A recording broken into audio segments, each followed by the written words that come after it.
ये जगह चल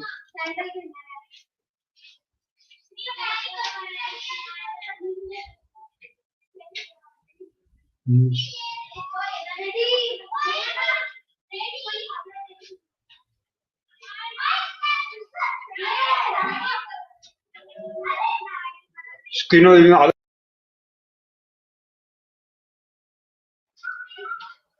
काय live comment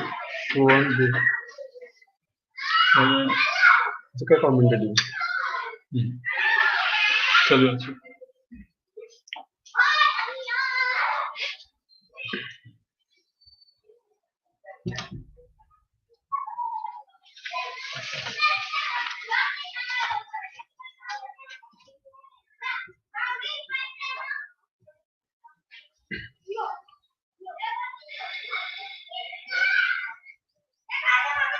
Good evening. Vanakkam.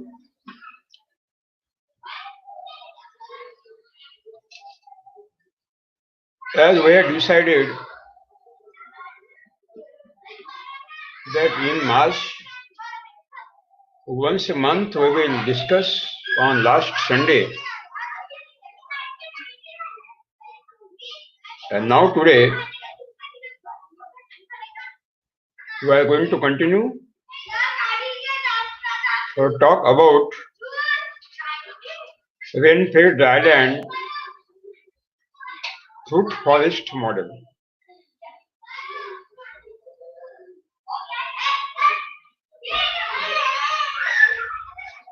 Again, I would like to remind you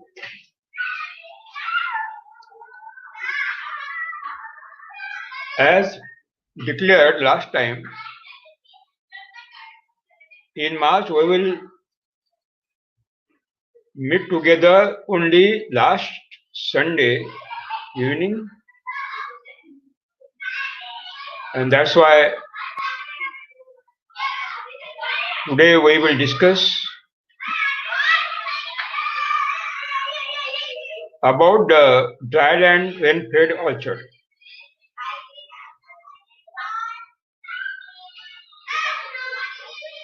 Then there will be question in your mind.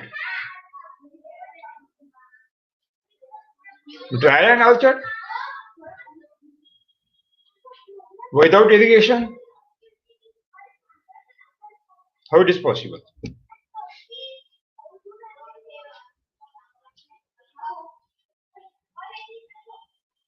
Your question is not a wrong question.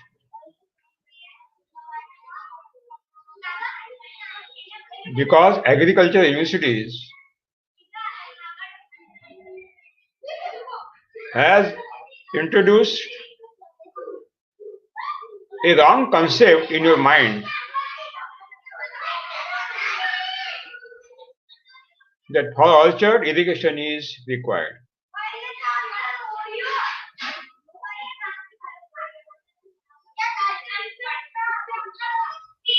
I would like to remind you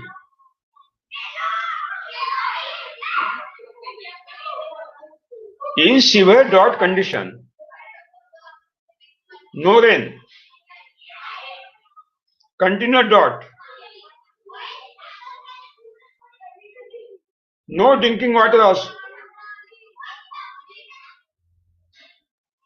chemically grown orchard is dried.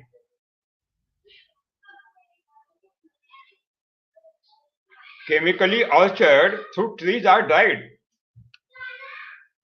in severe drought. But at the same time,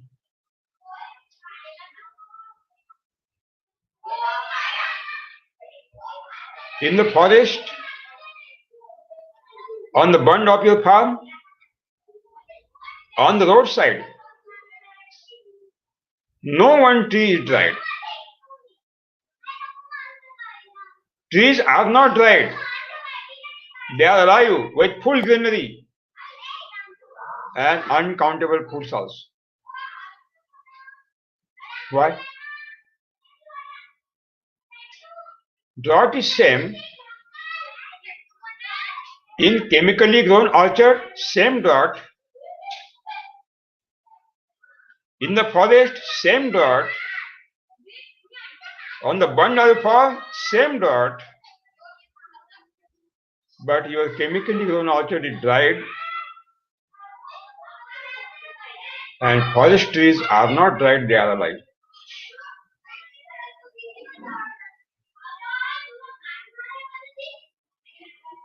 What is the message has been given by the God?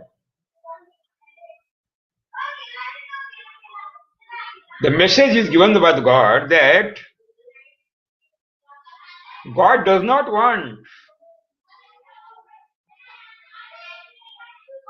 to discontinue the biodiversity.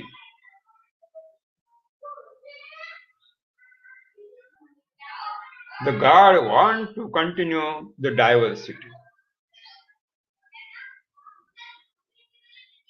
In drought condition also. So that future generation can get the benefits.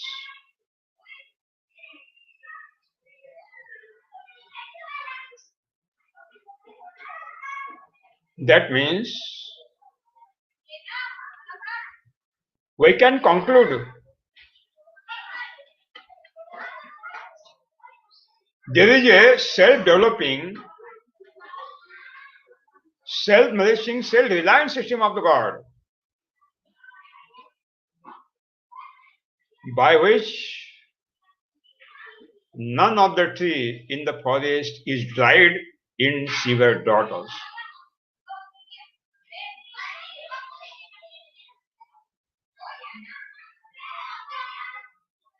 What is that system? Irrigation is not a technology of the God.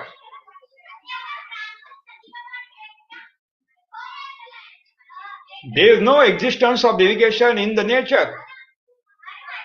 No.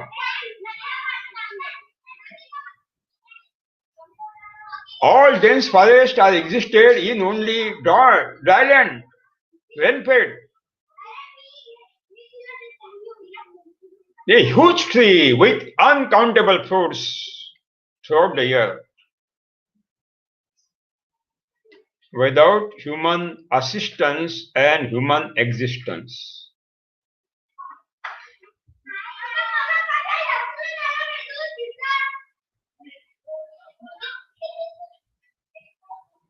Satyu,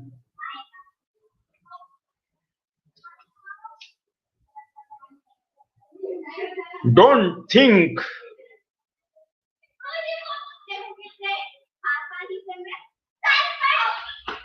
about the concept of agriculture universities.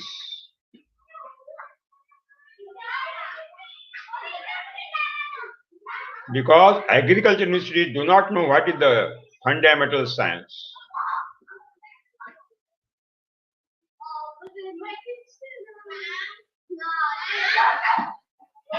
And what agriculture science they are promoting,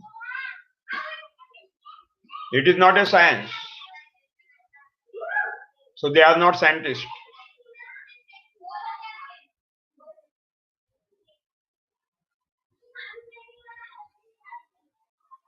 When we are seeing by our own eyes,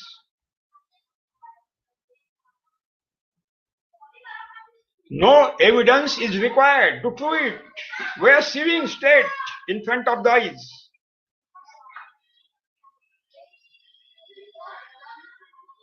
The histories in the forest with uncountable fruits every year without irrigation, only rainfall.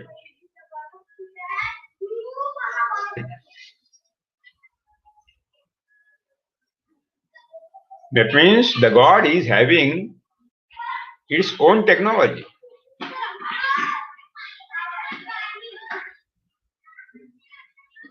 As a result, we are seeing in drought also the forest stars continued their life.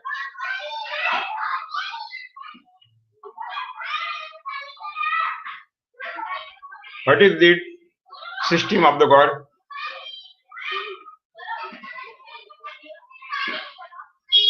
We have to discuss.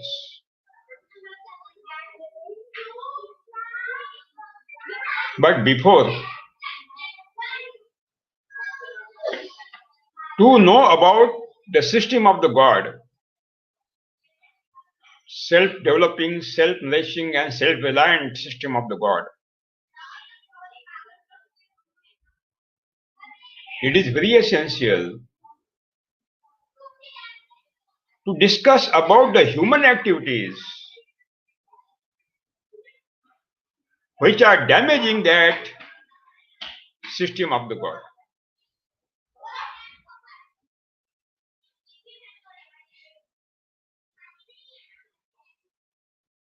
Corona crisis, a current problem since 1 year we are facing, not we are, entire world. It is a global crisis.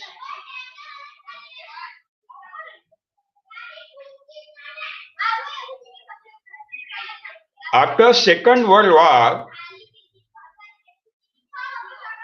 in 1918, 1918,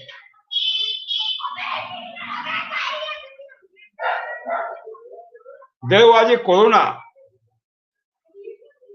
severe attack throughout the world. That was Spanish flu.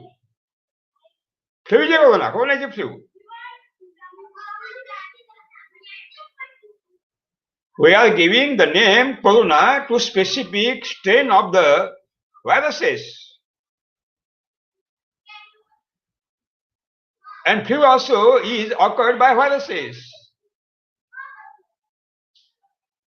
4 crore, 40 million people died by that Spanish flu.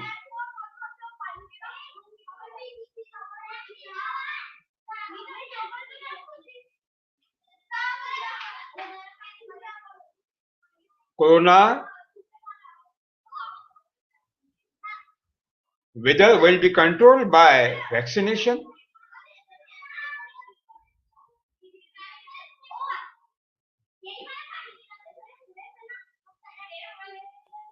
no. Nobody is giving the assurance, 100% assurance, that after taking the vaccination you will not suffer by corona. Why? Because new strains are coming of the corona by self-mutation process. South African strain of the corona, British strain of the corona, Brazilian strain of the corona, and now Indian strain of the corona.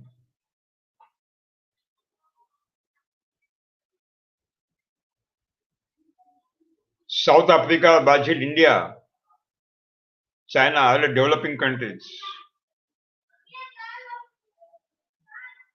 And Europe, America, developed countries. And these are the center of the corona crisis.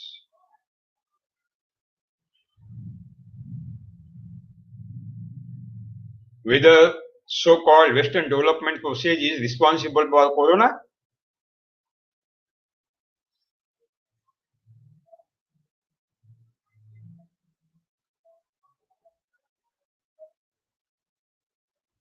Due to mutation,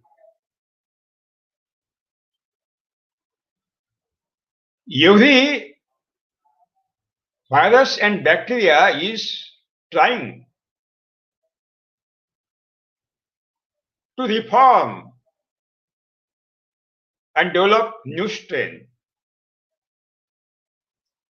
to overcome unnatural development in the environment. And that unnatural development in environment is called climate change.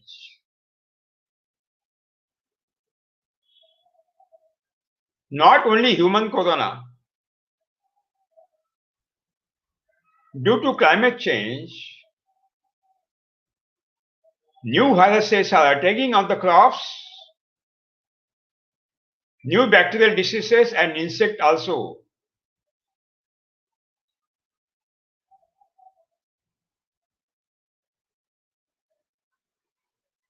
Corona is not a matter of human. Corona is the matter of the crops and orchard also.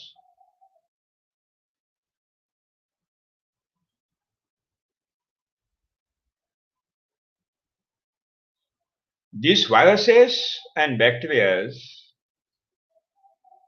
are the part of our body.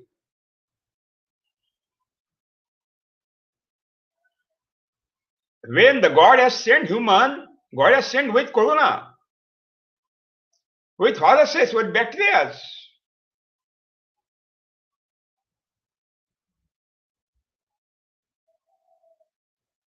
But before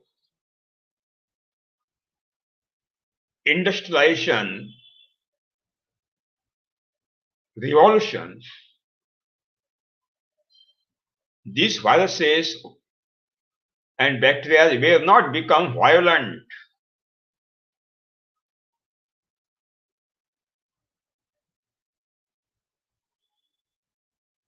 So viruses have not damaged this type of the human body in previous years.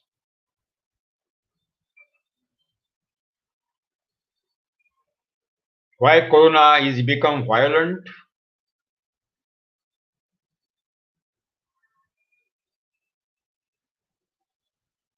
Because climate change. Due to climate change, internal mutation process is started to overcome the unnatural behavior of the environment.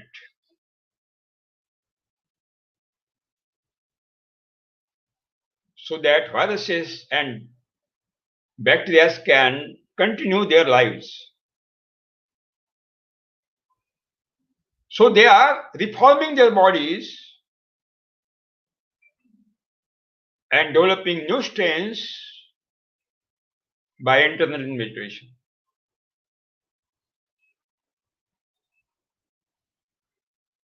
Cancer is the part of human body. It is a gift of the God.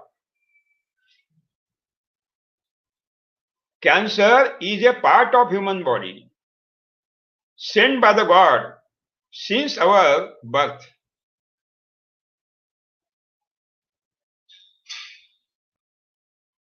Cancer is deposited in the genotype.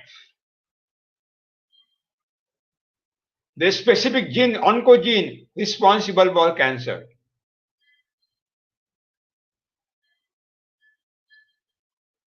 Since millions of the years, this oncogene is existed in our DNA, but was not become violent,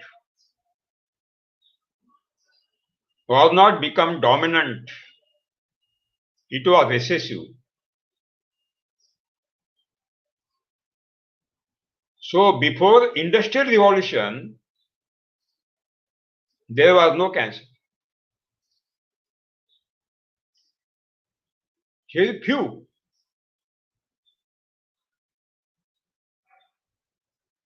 Now, a huge cancer patients are coming in the hospitals. Hospitals are overflow.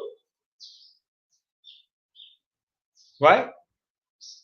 Because that oncogene which was recessive, it become dominant. Why? Due to the impact of climate change.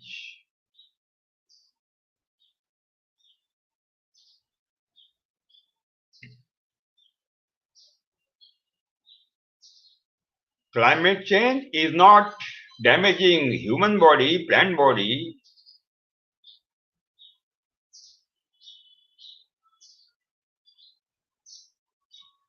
Climate change in finishing the species of the crops and orchard trees.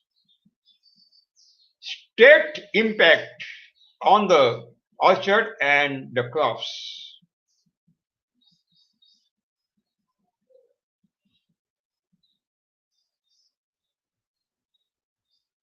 Corona will be continued.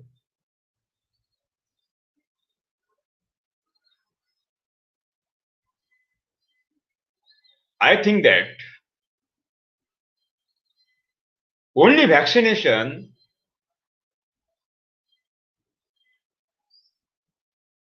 is not a ultimate alternative. Nobody is giving the assurance that after taking two vaccination, corona, your body will not suffer by the corona. Nobody is giving the assurance. Why? Because vaccine is developed for only specific strain of the corona, and now new strains are coming, and it will be continued. To control every strain, we have to develop new vaccine, and it will take 1.5 years. How it is possible to control corona by vaccination?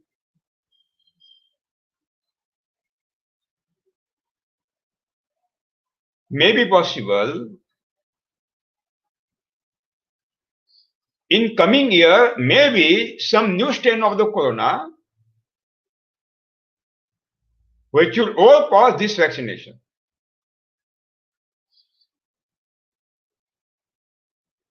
They will not control by this vaccination. Again, we have to develop new vaccines. This battle will not be won by human. No.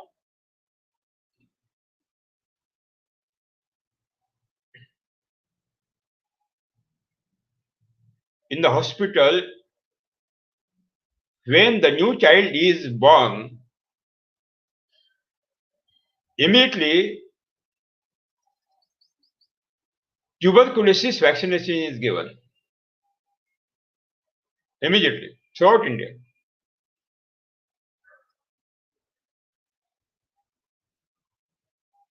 Since 50 years.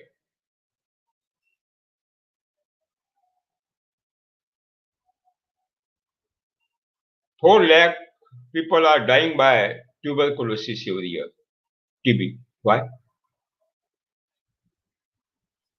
TB hospitals are overflown.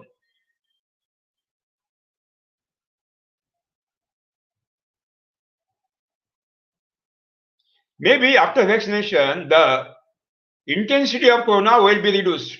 Maybe.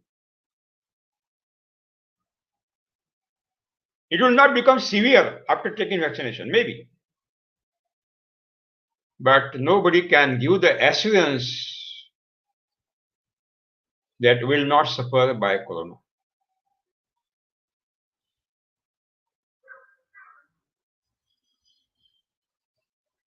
That means alone vaccination is not the remedy.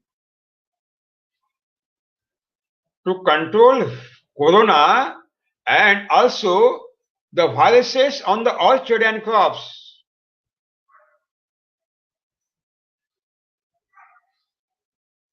we have to find out another solution along with vaccination.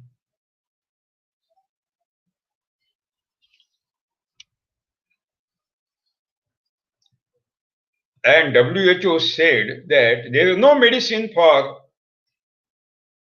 controlling the corona.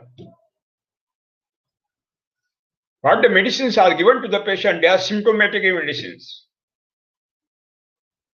It is correct? It is correct.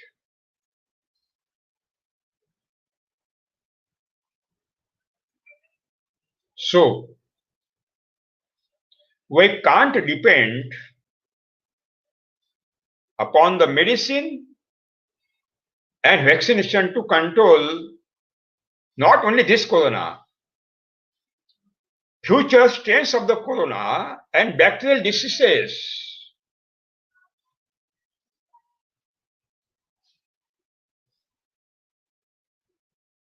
We can't depend. We can't depend medicines which are given to the plant body to control viral infections and bacterial infection. We can't depend.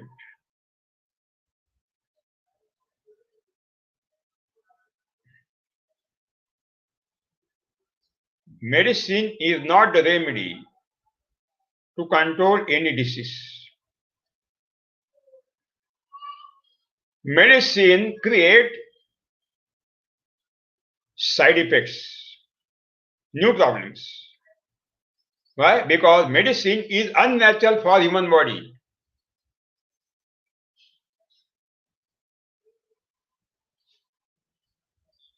A giant elephant, a strong elephant, whose body, huge power,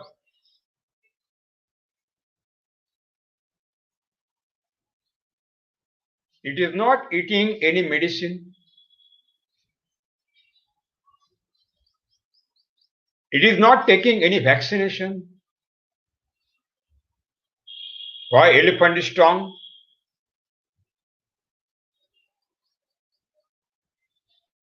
Only eating the leaves and grasses.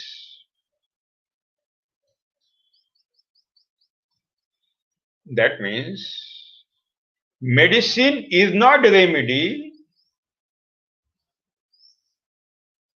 to eat natural vegetarian food. And that is the real remedy. To control the viral, bacterial and insect on the plant body also, medicine is not the remedy. What is the solution? Resistance power, immunity.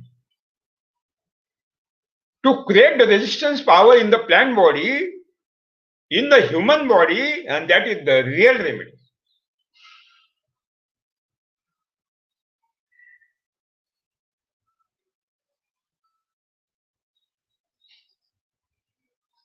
When we think about rain-fed orchard, we have to think about the immunity of the plant body, as like human.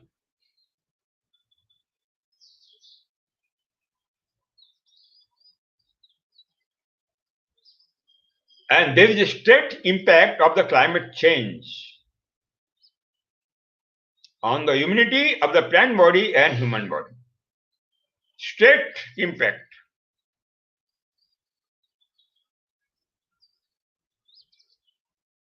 If we will not control climate change, it is totally impossible to control corona and new strains of the corona and diseases on the human body and plant body also. It's totally impossible.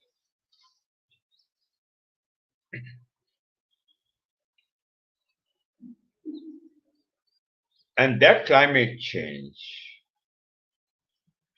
which is damaging the human body, animal body, bird body, insect body, and plant body, For that climate change, there are so many greenhouse gases are responsible.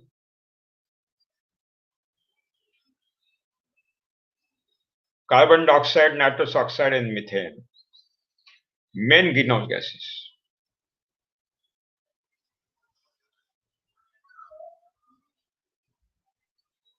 If we will not stop emission of these greenhouse gases, which are responsible for climate change and global warming, we will become totally failure to control the diseases of the crop,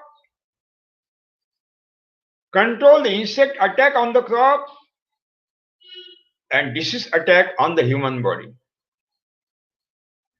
It will become totally impossible to human.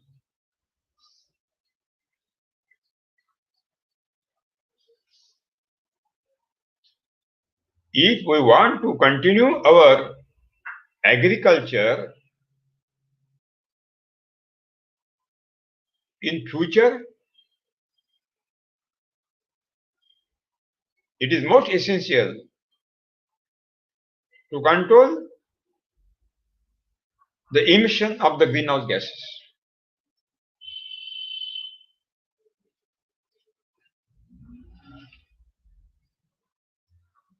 And these greenhouse gases are emitted by two sectors.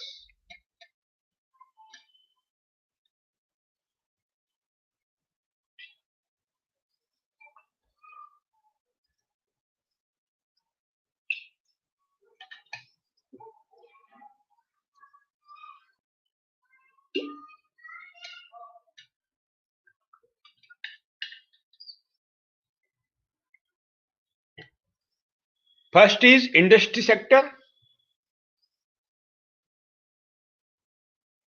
Industries are emitting huge quantity of the smoke in the sky, in the atmosphere. The smoke is the greenhouse gases. And second one, agriculture sector, chemical farming and organic farming. Both are responsible.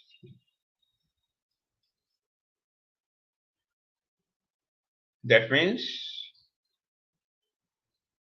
if we will not control the emission of the greenhouse gases through industry sector,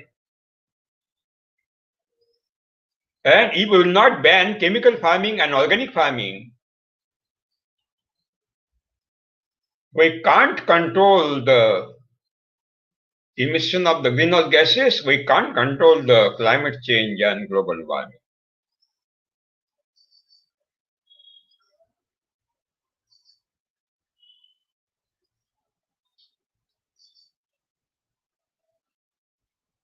Organic farming is more responsible to emit greenhouse gases than chemical farming.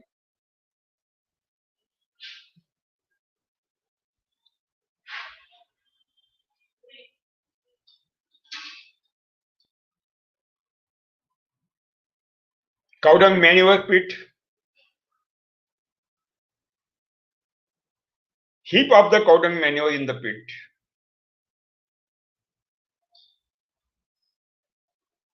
Compost pit, vermicompost pit. There are two parts of that cow dung manure, compost and vermicompost. One, carbonic matter, and two, proteinous matter. That means nitrogenous matter.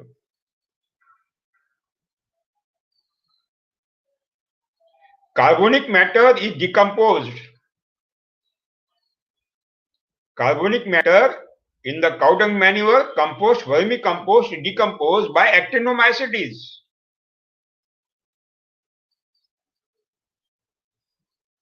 Actinomycetes, which are not even the funguses and also not algae, a middle stage, new strain. And when the actinomycete decompose carbonic matter in the cow dung manure, compost, vermicompost, carbon is released. Carbon is released. And when carbon is coming in the atmosphere, that carbon is oxidized in the air by oxygen in the air. Oxidation process is continued. And that carbon is converted into carbon dioxide by this oxidation process. And that carbon dioxide is emitted in the atmosphere living 120 years. It is not utilized. Carbon dioxide, it is a greenhouse gas which is responsible for global warming and climate change.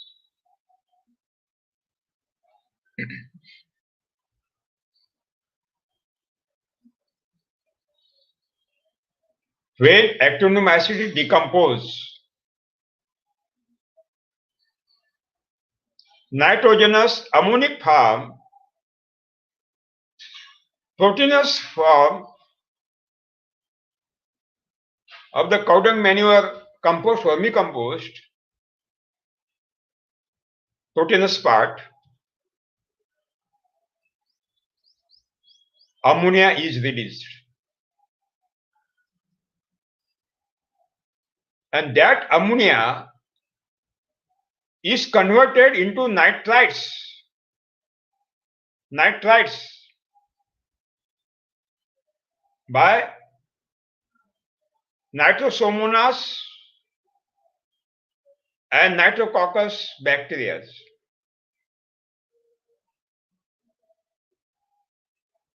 In second stage, these nitrites are converted into nitrates by Nitrobacteria and Penicillium fungus.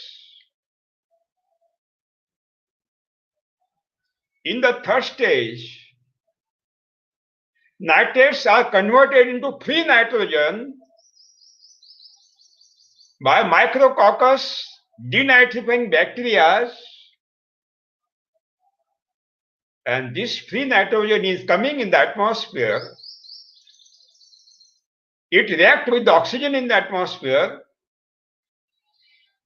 Oxidation process is happened, and as a result of this oxidation, nitrous oxide gas is emerged, created, and it is deposited in the atmosphere. Nitrous oxide is a greenhouse gas which are responsible for global warming and climate change.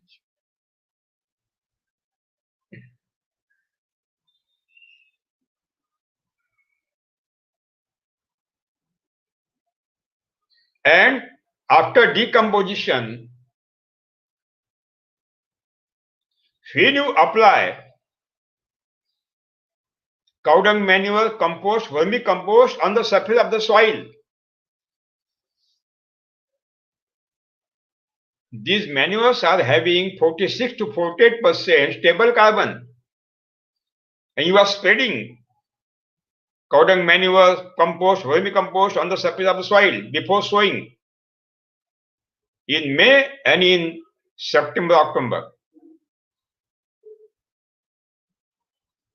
A huge heat. In October, huge heat. In May, huge heat. When daytime temperature is enhanced above 28 degrees centigrade, this stable carbon in the cow dung manure, compost, vermicompost is converted into unstable carbon. When you spread these manures, and when daytime temperature start to enhance about 36 degrees centigrade, 36 degree, entire carbon is released. Entire unstable carbon is converted into volatile carbon, and that volatile carbon is released in the atmosphere. It is oxidized by the oxygen in the atmosphere by oxidation process. And carbon dioxide is released, which is greenhouse gas responsible for global warming and climate change. Entire carbon is released, entire.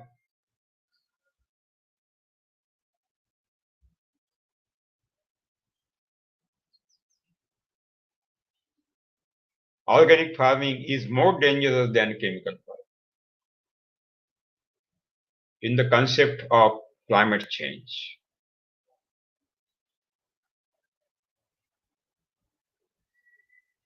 When our soil is having 2.5 to 5% organic carbon, then soil is fertile, productive, live. Indian soil is having only 0.3% carbon. Very poor, very poor. Why? Carbon oxidation. Carbon oxidation.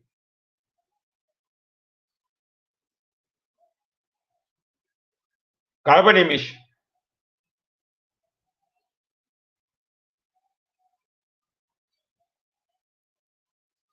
When you apply urea to the soil, and when urea molecule get the moisture, urea is decomposed by urease enzymes. Ammonia is released. That ammonia is converted into nitrites by nitrosomonas and nitrococcus bacteria. Again, these nitrites are converted into nitrates by nitrobacter and penicillium fungus. And that nitrate is converted into free nitrogen by macrococcus bacteria and denitrogen bacteria. And that free nitrogen is oxidized in the atmosphere by the oxygen. Nitrous oxide is created, which is given your greenhouse gas responsible for global warming and climate change.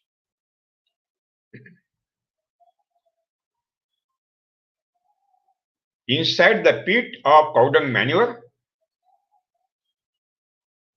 inside the compost, vermicompost, a high heat is created, high heat. Anaerobic bacteria are responsible. They do not decompose, they spoil the carbonic matter and nitrogenous matter. They spoil. These anaerobic bacteria, which are not required oxygen to survive, they are living without oxygen. So they are called anaerobic bacteria. And when these anaerobic bacteria inside the pit of the cow dung manure, compost, vermicompost, they start to spoil the carbonic matter and ammonic matter. Methane is created. Hydrogen sulfide is created. So many dirty gases are created. And huge quantity of the methane is emitted in the atmosphere.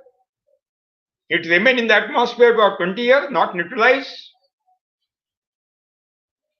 And methane is greenhouse gas, which is responsible for global warming and climate change. Without banning chemical farming and organic farming, without banning rasayanik kushi, jaivik kushi, go adharit kushi, we can't control the climate change. And if we will not control climate change, we will not control corona and diseases and new bacterial strains and virus strains. It is totally impossible. So before establishing our own orchard, dryland orchard, we have to take the oath that I will not continue chemical farming. I will not continue organic farming. I will not continue indigenous farming, which are based on cow-dung manure. And I will not continue Panchagavya, Dashagavya, Agnihotra, which are responsible for global warming and climate change. And then you can proceed further to establish our own rain-fed dryland orchard.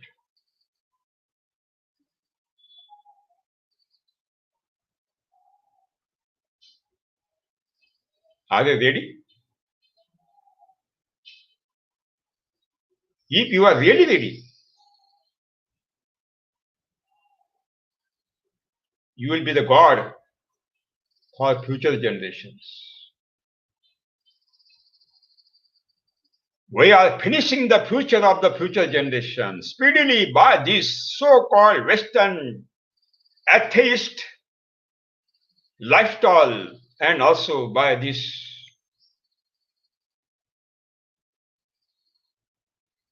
climate change and global warming.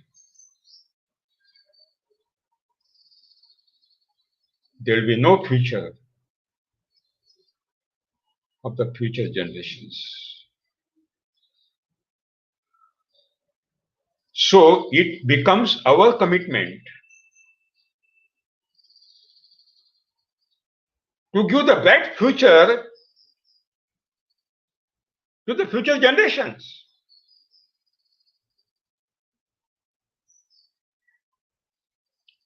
When you will dibble one seed of the coconut in the soil, a huge tree you can develop from one coconut seed, and which will give production up to 200 years also. 200 years.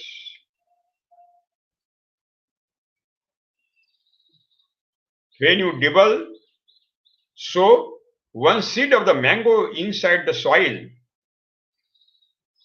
which tree will be developed? A huge tree. It will give continuous production for more than 100 years. More than 100.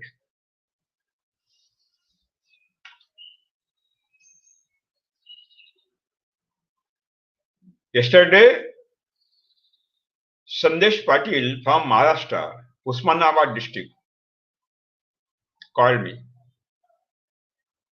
He said, "Sir, I have huge local mango trees. A huge.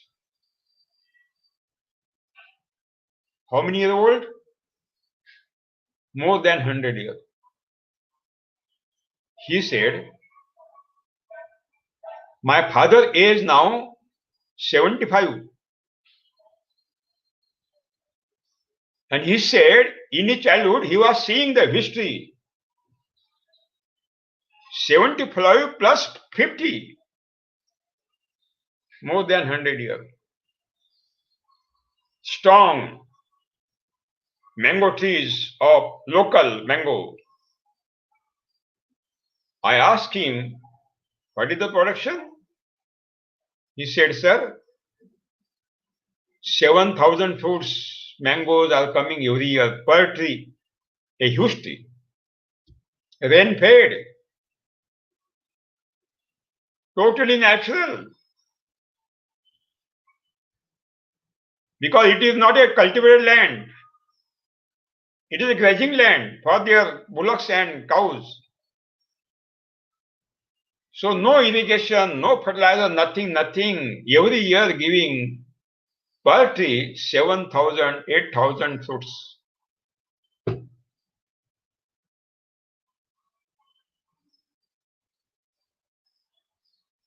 100 rupees per kg, the price for local mango today. And 1 kg only 5 mangoes. 20 rupees per mango. That means 10 rupees, 10 rupees per mango, 50 rupees per kg, minimum. 7,000 multiplied by 10, 70,000 rupees for one mango. And in 1 acre, we can establish 20 mangoes. 70,000 multiplied by 20. 14 lakh rupees from 1 acre mango. Dry land, rain fed, no irrigation, no irrigation. And he said, before 2 years, there was a drought in Marathwada. But our mango were not dried. They are alive. Who said we can't take rain-fed tree? Who said? Who said irrigation is required? Who said?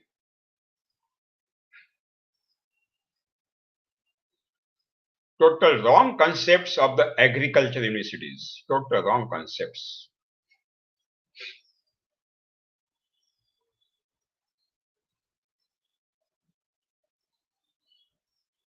Sathiyo, when we discuss about rain-fed orchard forest, there may be one question in your mind.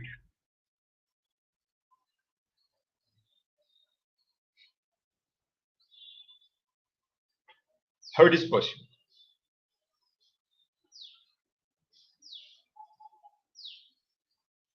In severe drought,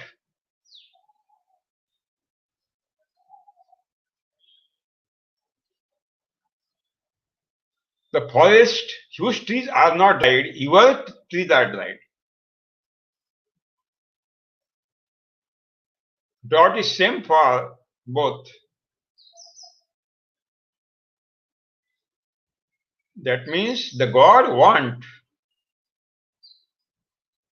to give the survival of every tree without irrigation. Without irrigation. In nature, there is no irrigation. In the nature, there is no irrigation.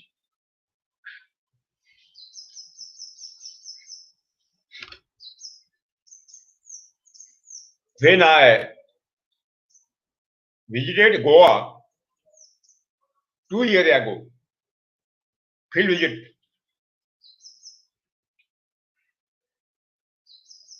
our SPNF farmer requested me to visit their cashew nut plantation, old local cashew nut. We have visited a local cashew nut, huge tree. Uncountable fruits of cashew nut on the tree. No manure, no fertilizer, no cultivation, no irrigation, only Jivamrita.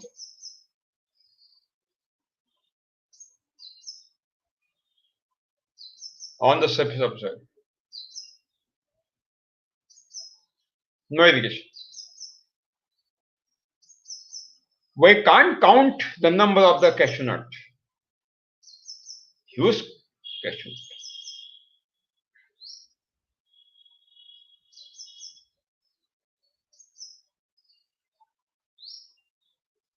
That means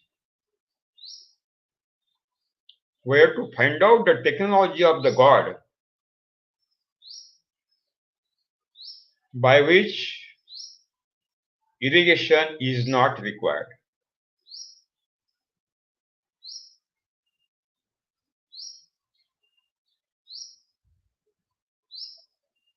How The forest trees are survived in drought. How they get the water? What are the water resources in drought, in dryland, in rainfed? That is the real topic to discuss.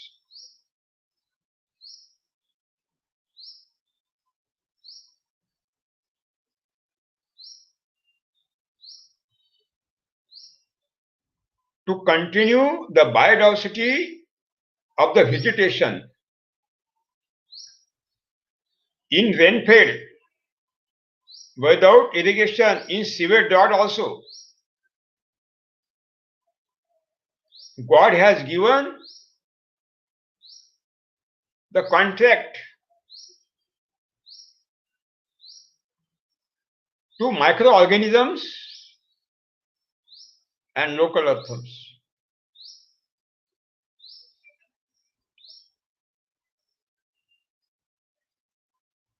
Manually.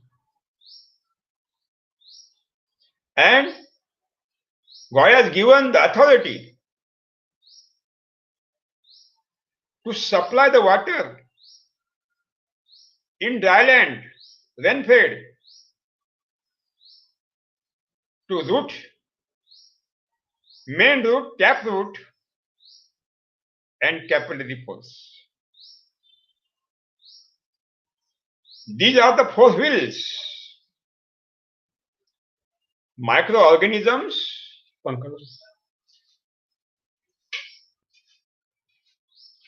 second, local earthworms,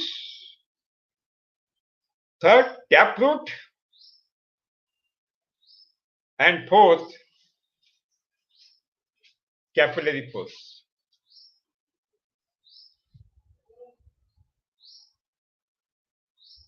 Let us discuss about this very fantastic, marvelous system of the God,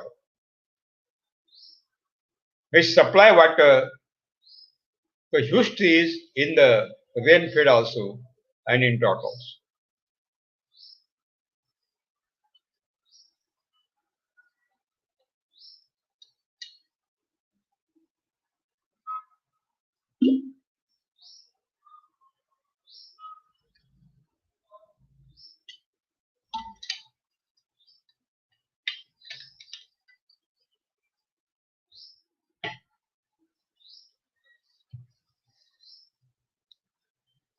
How these four wheels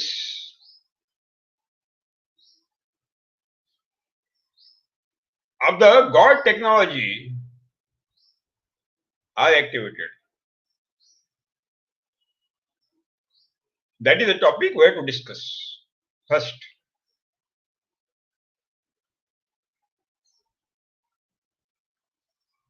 local earthworms are the captains of this system. If there is no local earthworm activated in the soil, no tree can survive. No human can survive. No vegetation can survive.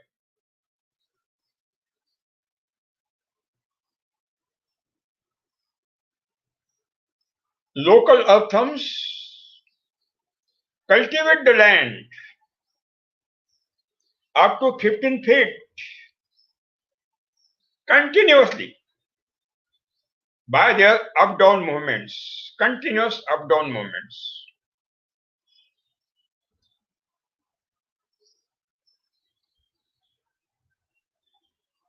When local earthworm get entrance in the soil,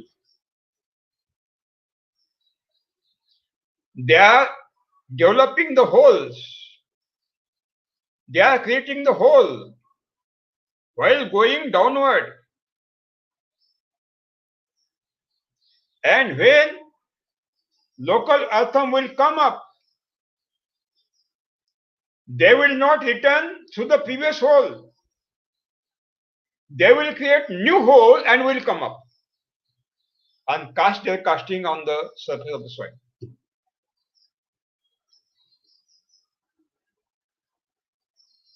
And after casting their casting, again they enter in the soil, again go into internal soil, again come up with new hole and cast their casting.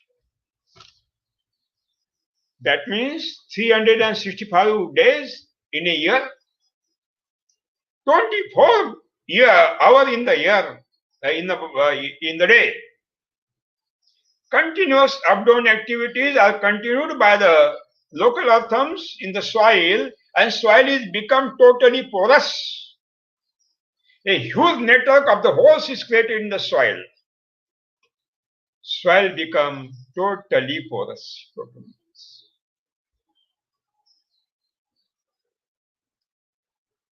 What holes are created by the local earthworms? Those holes cannot be disturbed by external pressure, so that holes will remain as it is. For that purpose, when the local earthworms enter and come up, they secrete the secretion from the body, sticky secretion, and cut the secretion on the internal walls of the holes continuously. And holes all become strong. They are not damaged.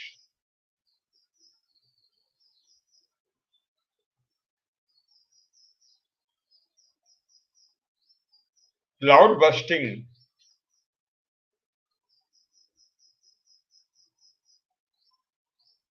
"18-inch rainfall in one day.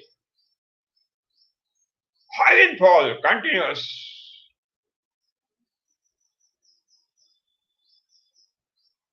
In the forest, dense forest, no single drop of the rainwater is flowing upon the soil. Entire rainwater is percolated in the soil and deposited in the internal water reservoir of the soil.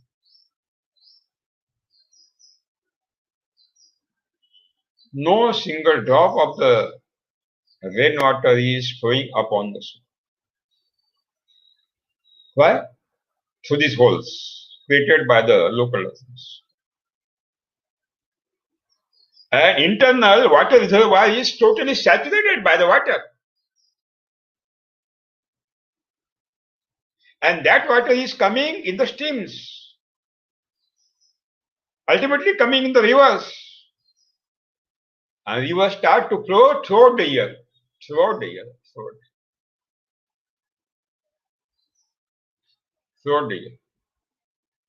Why? Activities of the local earthworms. A great network of the holes, so that entire rainwater will be percolated and deposited in the internal water reservoir in the depths.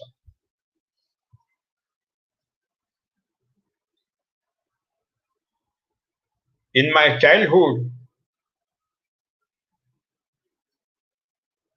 my high school education and university education were done at Amravati city.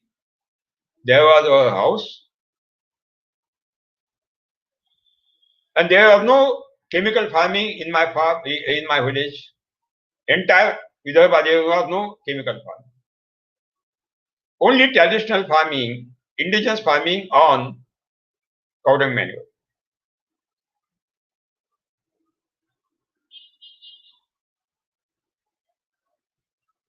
600 to 800 rainfall, annual rainfall, millimeter of Amravati district of Vidarbha region.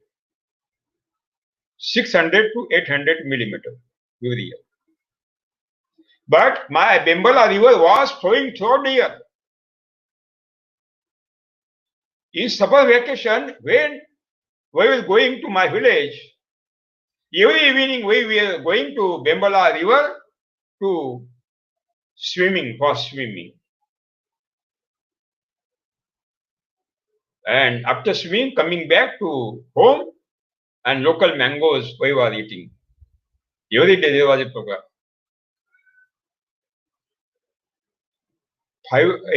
600 to 800 mm annual rainfall, so my river was flowing throughout the year. And now all the rivers are dried in November. Same rainfall. Today also 600 to 800 millimeter rainfall, but rivers are not flowing throughout the year. In November and December, rivers are dried. Why? Because before Green Revolution, chemical farming, due to the activities of the local earthworm, soil was become totally porous. Internal water reservoir was full of water. It was coming throughout the year in the streams and rivers were flowing throughout the year. Now, earthworms are killed by chemical farming and organic farming. By application of the chemical fertilizer, insecticide, fungicides, and herbicides. And in organic farming, cadmium, arsenic, mercury, lead, which are the highly poisonous heavy metals which are introducing in the soil by means of the organic farming. Very poisonous. So entire local earthworms are killed. So no development of the holes in the soil. Soil became totally compact. So rainwater is not percolated in the internal water reservoir. The internal water reservoirs are dried, are totally unable to supply the water to the rivers. Rivers are becoming dry in the November also. This is the gift of chemical farming and organic farming.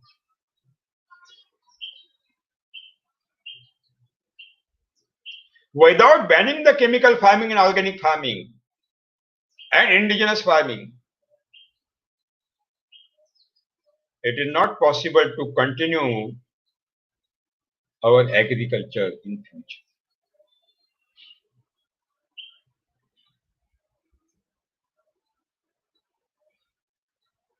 You dig out entire chemical land. You dig out entire chemically grown land. You will not see single local earthworm. You will not see. Even in organic farming, you will not see. But in Subhash Palikar natural farming, when you apply the mulching on the surface of the soil, straw mulching, and give Jivamutam, Ganajivamutam, a miracle is happened. Dormant local earthworms in the bunds and surrounding area, they break the samadhi, they break the dormancy, and they come up immediately toward the application of the Jivamrutam, and they start their activities.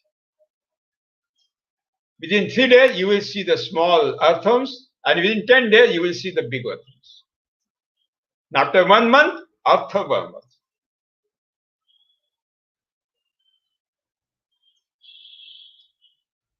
There is no activation of the local earthworms in chemical farming and organic.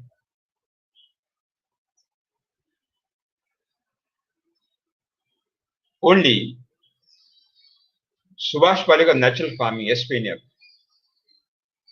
is having the capacity to activate local earthworms activities. We are given the solution. We are given the solution.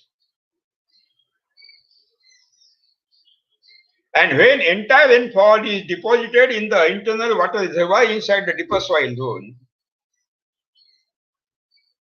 the God has given the contract to supply that reservoir water to the roots, to the taproot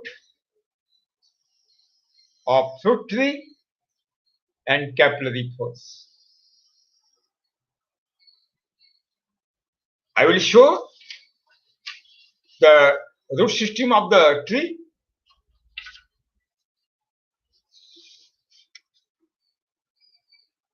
This is the root system of the tree. This is the main root. This is main root. This is secondary roots. And on the tip of the second root, there are tertiary roots, macro roots, which take the nutrients to the humus. That means main taproot, secondary roots which are developing parallel to the surface of the soil, and on the tip of the second root there are root hairs, macro roots. And on the tip of the main root, taproot, this is the main root. You can see on the screen, you see, this is the tip of the taproot. This is tip of the taproot. And on the tip there is a cap of the specific cells. It is called root cap. It's called root cap.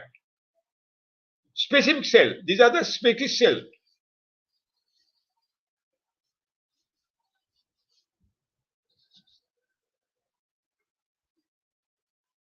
And when you debulk the seed of fruit tree, main root is coming out and start to go inside the soil continuously up to the water reservoir. Every taproot, main root is trying to go inside the soil toward the internal water reservoir so that they can take the water and to supply it to the roots, to the leaves.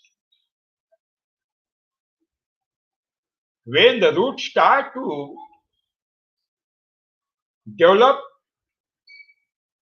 and go inside the soil, if there is a hard rock which restricts the development of the root, then from these cells of the root cap, the acids, concentrated acids are secreted on the rock. And that action of the acids, rock is become smooth and root insert inside the rock. Continuously acid raining, acid secretion, and hard pan of the rock becomes soft and root enter, and this type of the development of the root, that root is going straight to the internal water reservoir.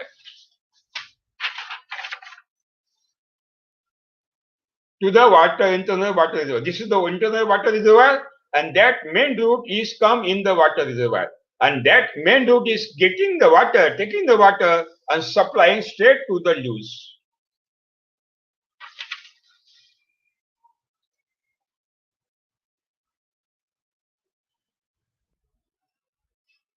Taproot is the main source of the water to supply the water toward the leaves.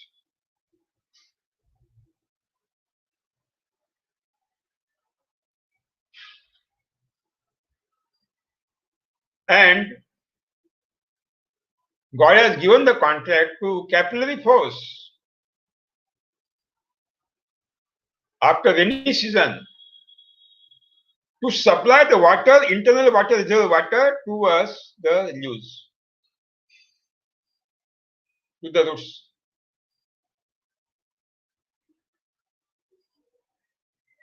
In rainy season, gravitational force is activated, and that gravitational force absorb the water, rainwater, and deposit in the water reservoir. That is the impact of the gravitational force. After monsoon returning, God is giving the charge to the capillary force to supply the water. Then this capillary force take the water. This capillary force take the water through the water reservoir, and that water vapor is coming to the root continuously. Not only water is coming in the form of the water vapor. We have our own theory. Internal part of the soil is ocean of the nutrients, Annapurna. And when the rainwater in the form of water vapor coming up through the water reservoir by means of the capillary force, these nitrates are dissolved in that water from the deeper zone. Phosphate, potash is deposited, calcium, magnesium, sulfur, all minerals are dissolved in the water, incoming water. And that when the internal water reservoir is coming up to the root, entire deeper minerals are coming, nutrients are coming to the root and giving available easily to the roots continuity throughout the year, and water also is continuing getting available to the roots continuously.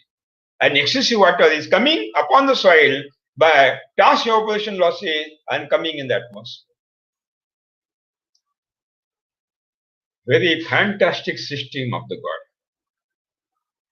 to supply the water.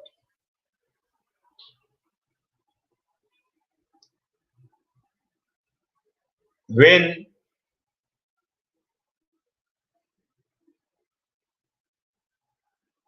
rainy season is completed,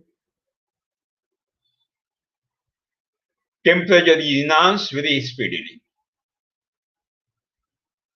High temperature in daytime. And we say it is the October heat. Due to high temperature, the soil becomes hot. The moisture from the soil is coming up in the atmosphere. So depression is created in that upper surface when the water is coming in the atmosphere. And when this low pressure area is developed in the soil, uppermost soil structure, deeper water is coming to take the in charge of that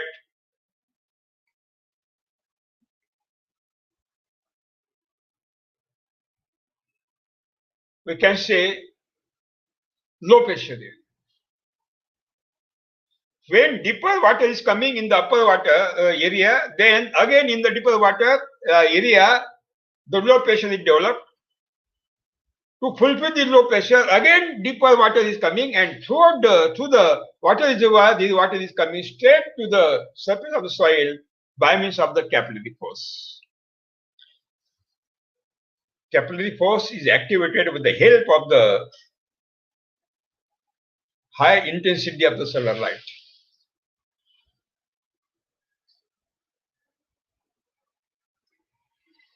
Satyu.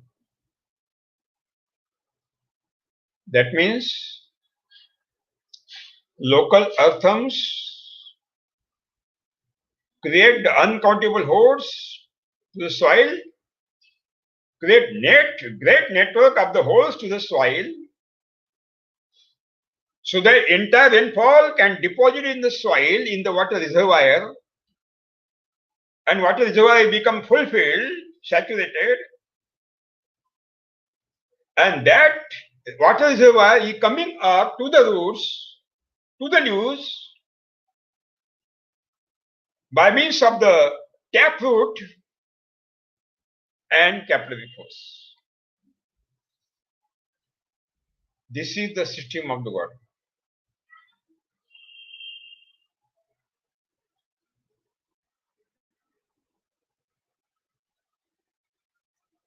A marvelous system, marvelous, very fantastic system.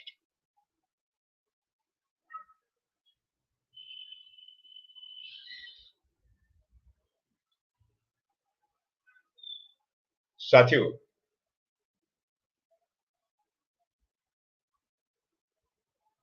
but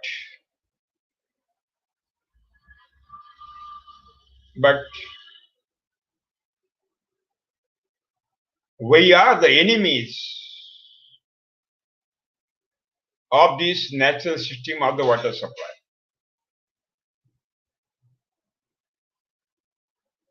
Chemical farming responsible, organic farming responsible to stop the activities of the capillary force.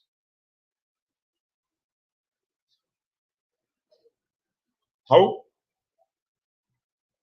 Let us discuss.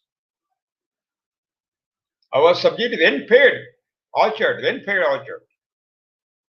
It is most essential to discuss about the water supply system of the God in rain-fed.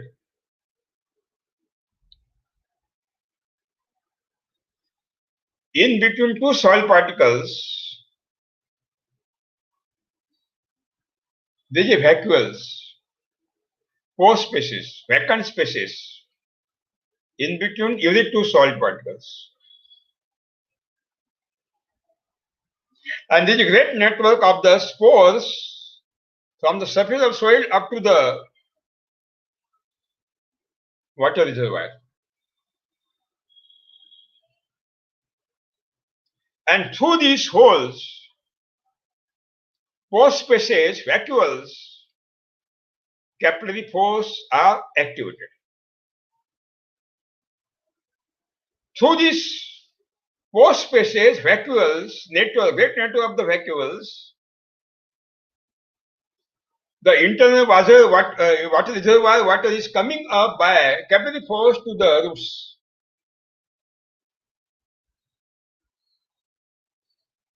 But we are blocking these holes by chemical fertilizers.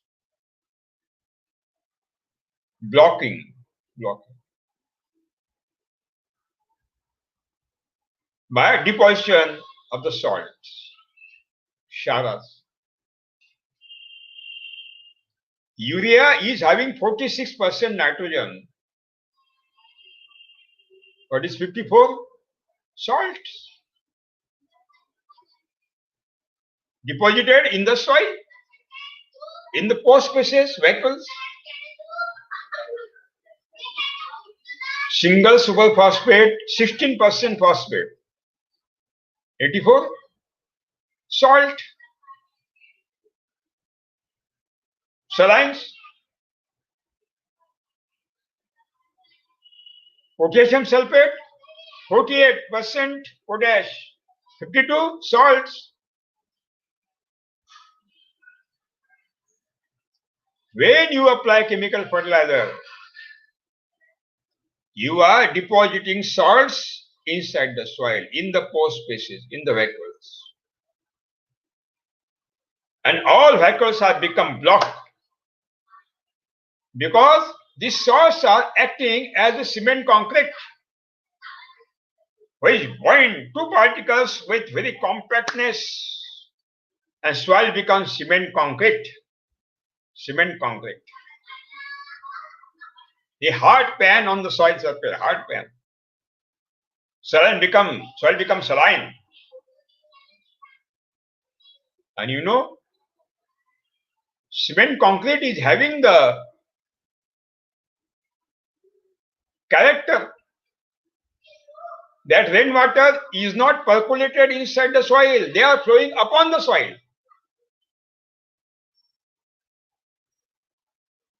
All the pore spaces are blocked.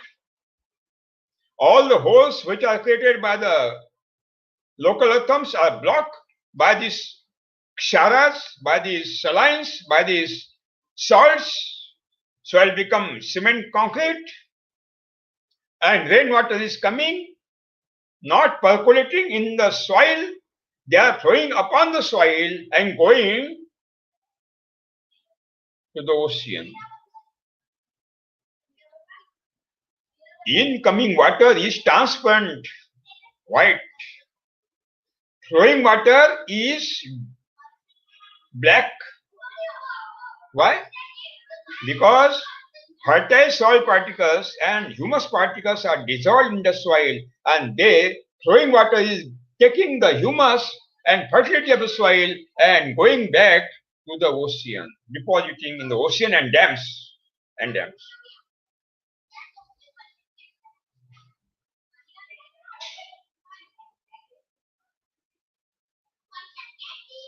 Soil erosion is a main problem in India. Main problem. And that is desertification. Desertification. Desert, soil become desert.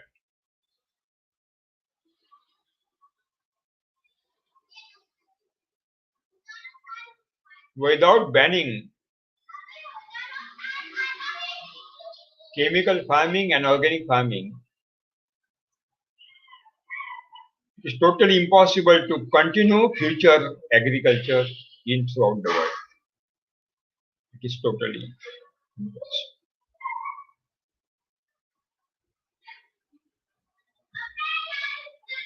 We have seen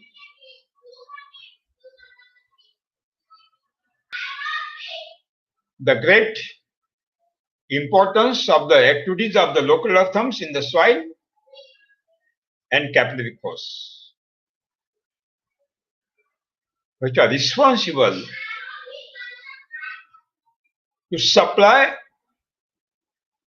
the internal water reservoir water to the roots and the leaves continuously throughout the year. And without irrigation, forests are alive, a history with uncountable fruits every year in drought also. Without human assistance and without human existence. It is our commitment to recontinue the activities of the local earthworms. You dig the soil in chemical farming, you will not see any single local earthworm in organic farming also.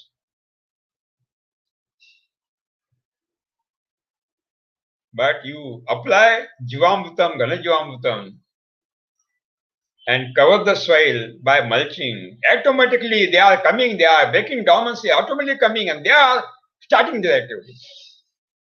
That's starting. Number one, to mulch the soil by mulching, and number two, Jivamrutam, Ghanajivamrutam application.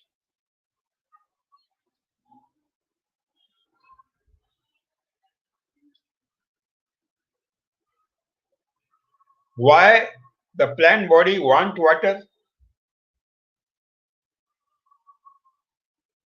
How the plant body utilize the water? What are the causes? That is the topic we have to discuss.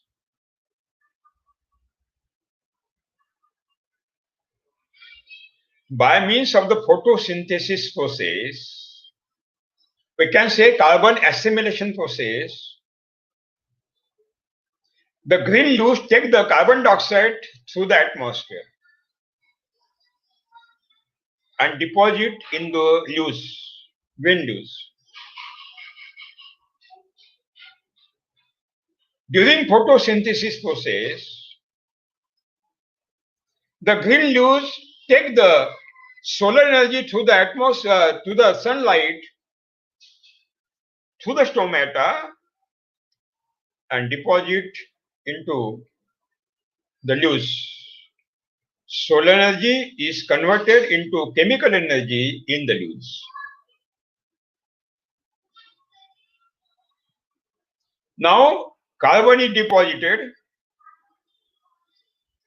and leaves want to create carbohydrate, raw sugar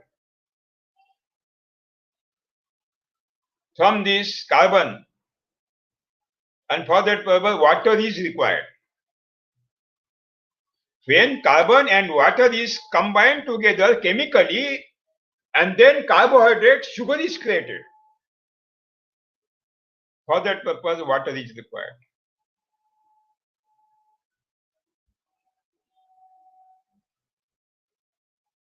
One square feet leaf surface area of any plant, with the help of the photosynthesis process, manufacture 4.5 gram food, raw sugar, carbohydrate in one day.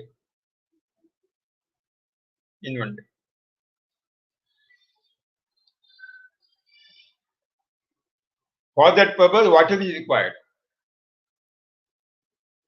And that water is supplied by roots to the leaves,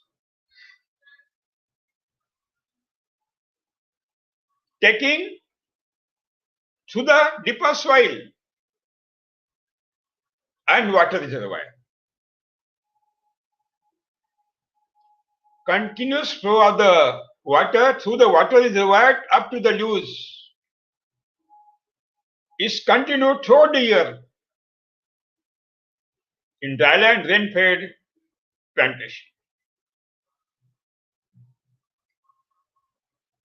No irrigation is required in the nature. No.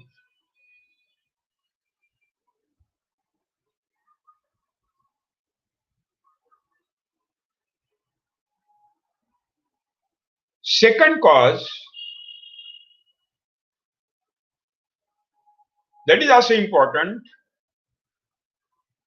to maintain the water level in the plant body.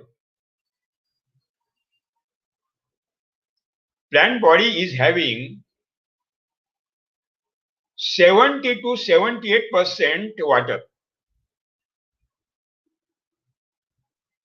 And plant body want to maintain that level continuously. And to maintain the body level 7 to 78% water, the water is demanding by the plant body through the leaves, through the roots. And root take the water from the soil and supply to the leaves to maintain the water level in the plant body.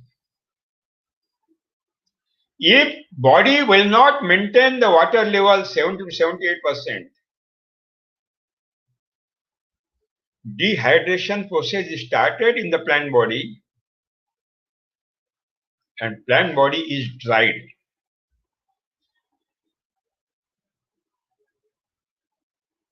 That's why water is supplied through the internal water reservoir throughout the year. And third, transpiration, losses. In high temperature, if there are no whirlpools upon the leaves cannot take carbon dioxide through the air.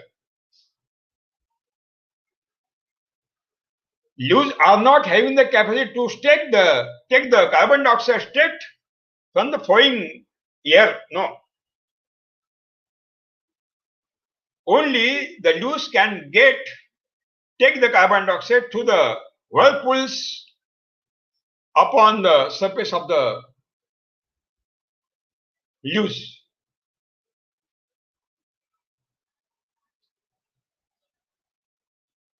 And when the temperature is controlled, the whirlpools are created automatically. Bhore.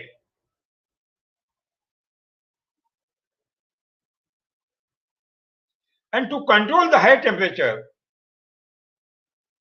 the loose transpire the water vapor in the atmosphere by transpiration losses. To control the atmosphere temperature, so that photosynthesis process can be continued under control system, under controlled atmosphere. If transpiration is not happened, photosynthesis also is not happened.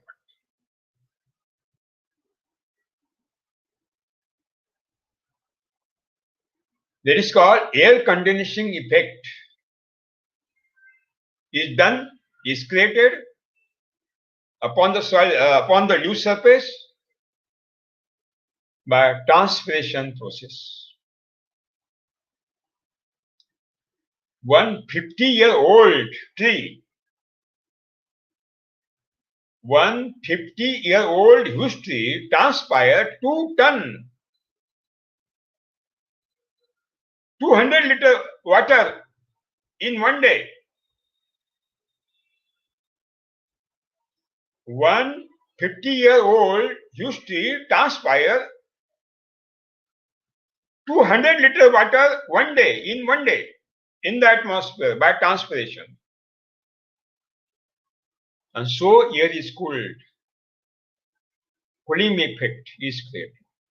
And these three are most important things. We can't deny and we can't avoid. No. To create the sugar, without sugar, body cannot be developed. To maintain the water level, to stop the dehydration, to avoid the dehydration. And third one, to get available to cooling effect upon the surface of the loose, transpiration is most essential. And these are the natural processes. Natural processes.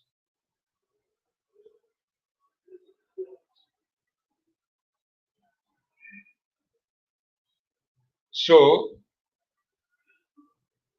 we have seen two things most important.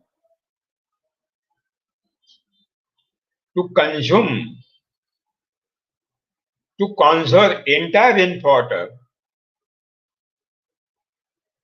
inside the soil in the internal water reservoir, we have to activate local earthworms, number one. And for activation of the local earthworms, we have to apply mulching, straw mulching upon the soil and give Jivamrutam, Ghani Jivamrutam. Automatically local earthworms are activated. They create the great holes network and entire rainwater is deposited. Number one. And number two, for activation of the capillary force,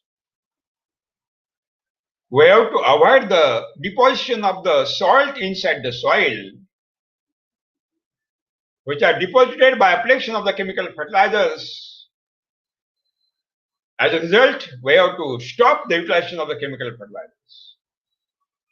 Otherwise, it will not possible. It will not possible.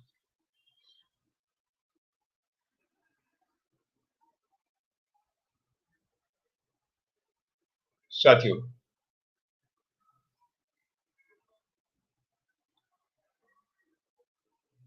Another system has been given by the God for water supply. That is aerial moisture, atmospheric moisture. Atmosphere is the ocean of the water. In Subhash Palekar natural farming,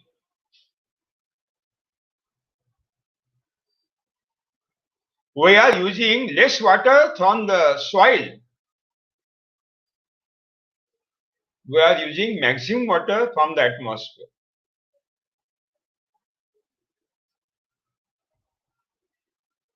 Atmosphere is the ocean of the water. In rainy season, 90 to 99% relative humidity. In rainy season. That means in 100 liter of the year,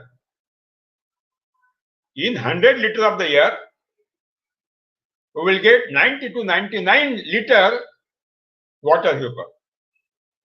Ocean of the water. In winter, 65% relative humidity. That means in 100 liter of the year, we will get 65 liter water in the form of the water vapor. And in summer, before 21st of the May, before Rohini Nakshatram, 25 to 35% relative humidity. 100 liter a year, 25 to 30 liter water vapor. And after 21st of the May, when Nohiti Nakshatra started, pre-monsoon showers are coming and humidity is increased. Atmosphere, air is the ocean of the water. And that atmospheric water is consumed in the soil by two systems. One, humus, and second, stomach.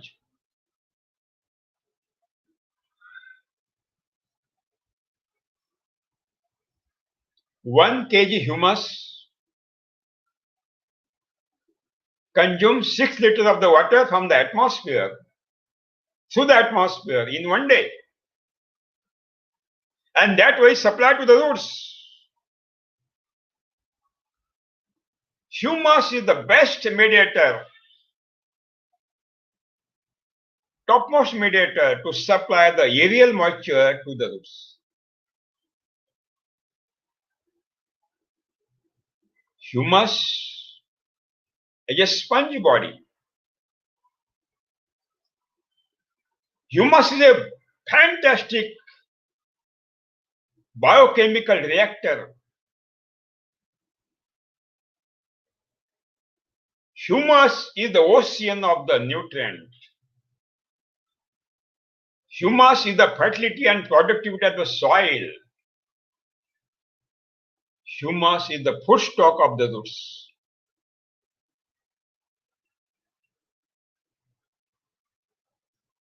Humus supply nitrate to the roots. Humus supply phosphate, potash to the roots.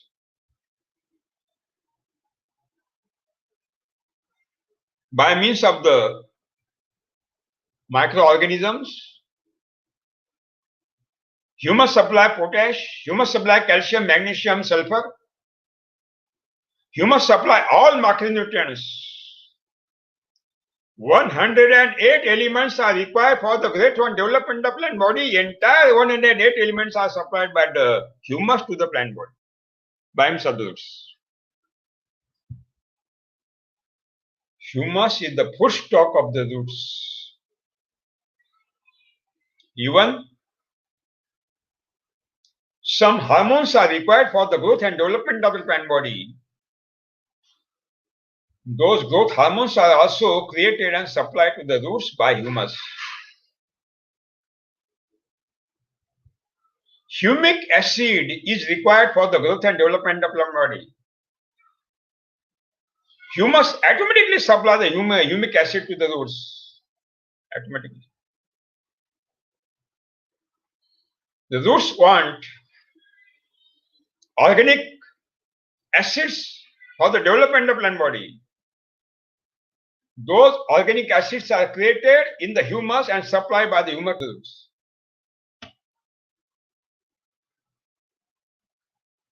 All the nutrients are supplied by the humus to the roots automatically.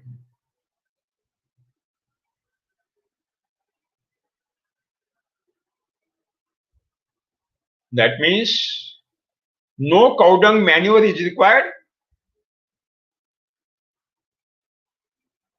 no compost, vermicompost required,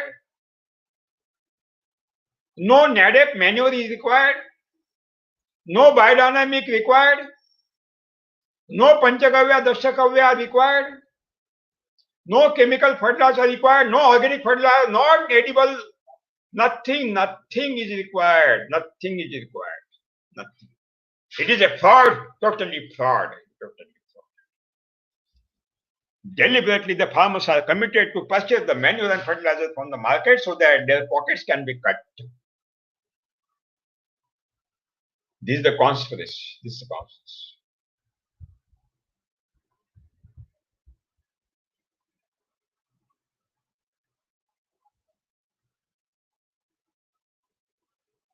Humus supply the not only nutrient, humus supply the water to the plant body also, to the roots. 1 kg humus, 1 kg humus conserve 6 liters water from the atmosphere supplied to us. Very marvelous, miraculous system of the God.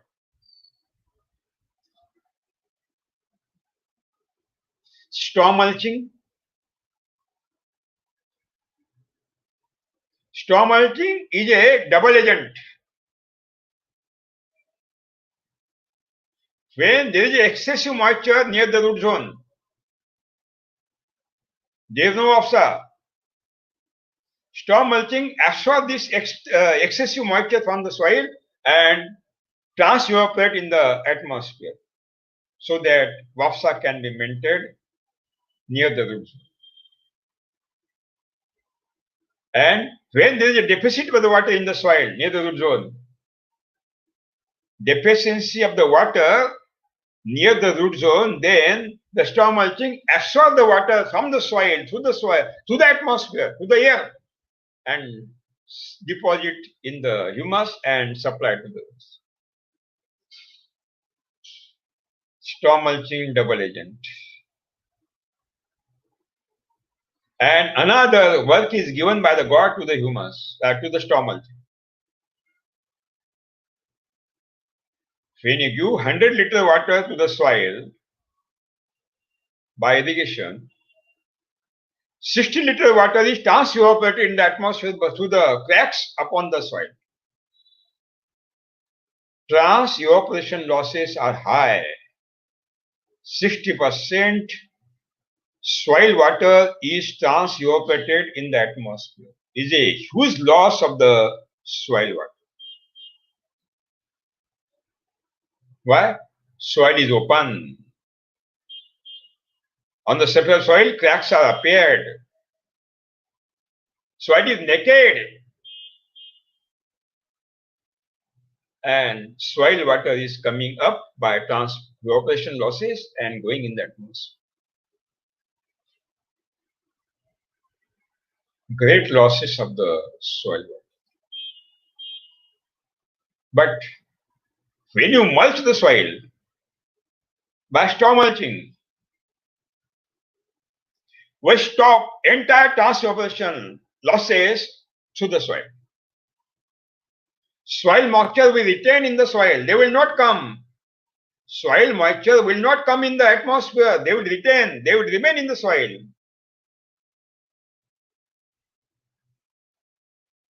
And without irrigation, our plantation can be survived.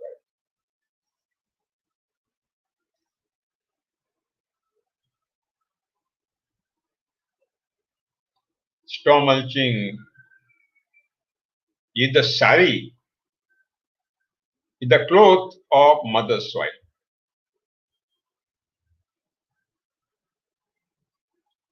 When you apply the straw mulching,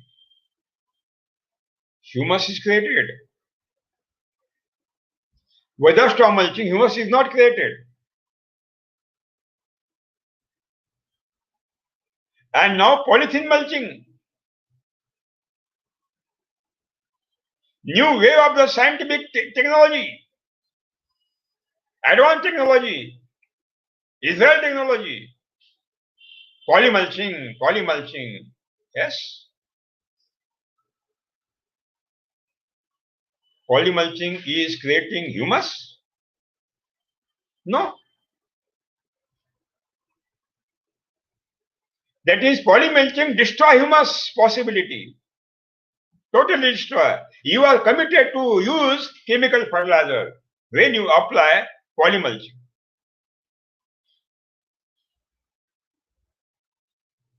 It is a conspiracy. It is a conspiracy. When you apply polymulching, polyester mulching, plastic mulching on the soil, heat consumed by the polymulching and inserted in the soil, and soil heat is totally become very dominant, prominent, violent, and due to the high temperature in the soil, a huge heat, hot vapor is creating in the soil, and entire microorganisms are killed.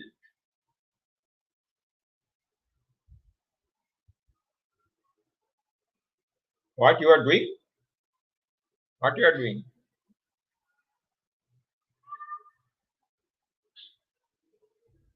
No body mulch. Only straw mulch. Residues of the crops. When you mulch the soil by residues of the crops and give Jivamrutam, Ghana Jivamrutam, automatically microclimate is created to activate the microorganisms and local earthworms. Microorganisms create the humus. Local earthworms create the network of the holes. Entire rainwater is deposited into the water reservoir. That water is coming through the taproot and capillary force towards the plant body. And humus consume aerial water, 1 kg humus, 6 liter water per day, supply to the roots. Mulching stop the soil water transevaporation losses. Mulching absorb the aerial moisture and supply to those. In rainy season, we take the weeding operation. Weeds are removed. And when the weeds are removed, the residues of the weeds are dropped on the bund. The heap of the residues of the weeds on the bund of the path in rainy season. In October, noontime, you go and take that heap of the residues of the weeds, totally dried, cut down very easily. No moisture, no water. You keep it and come back. In October, in rainy season, next morning, early morning go. Early morning, 5 to 5:30. And you take that heap of the dried weeds in the hand, you will see a water. Water is coming through the heap. entire residues of the weeds are become wet. Huge quantity of water. How? There is no raining, no irrigation. What is source of the water? That means that storm mulching has absorbed the water through the atmosphere and supplied to the roots. Very marvelous, fantastic system of the world. That means through the internal water reservoir, two wheels of the God system are activated. One taproot, main root, and second capillary force. And from atmospheric moisture, consumption of the atmospheric moisture, two wheels of the God are created, activated, mulching and humus. Mulching and humus.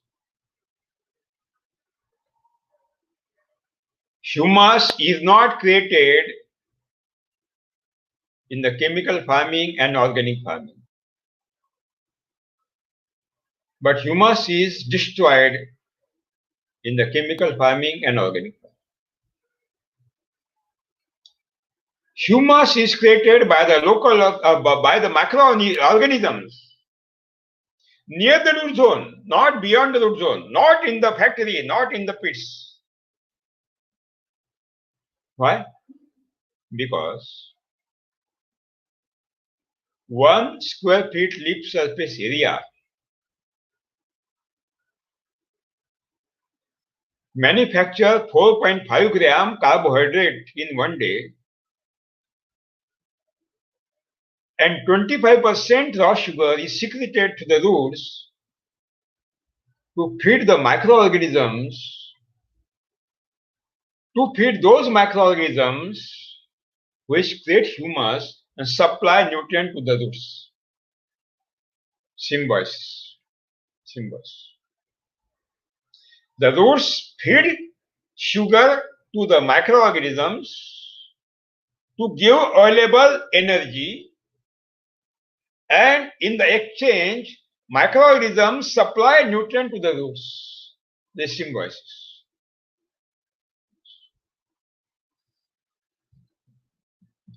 If there is no supply of the sugar to the microorganism by the root, no humus is created, no activities of the microorganisms, no activity.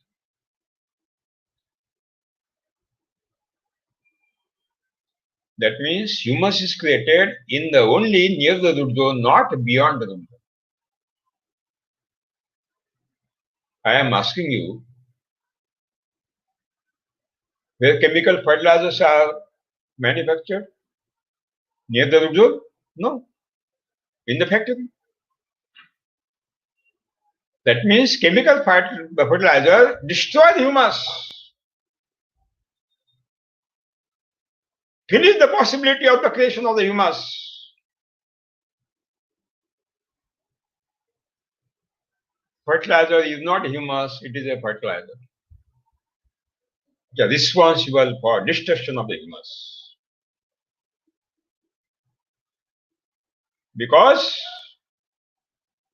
when you apply chemical fertilizers, residues are deposited as a poison.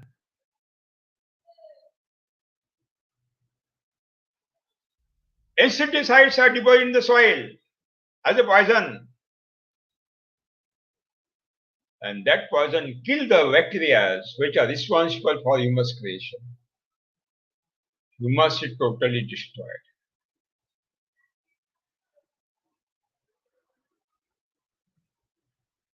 Cow dung manure, where it is manufactured? Near the root zone? No.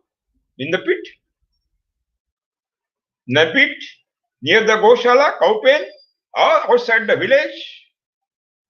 Not near the root zone. That means cow dung manure is a manure. It is not humus. Cowdung manure restrict the humus creation, destroy the humus. When you apply cowdung manure, humus is not created. Entire carbon is released in the atmosphere and oxidized into carbon dioxide, which is greenhouse gas responsible for global warming and climate change.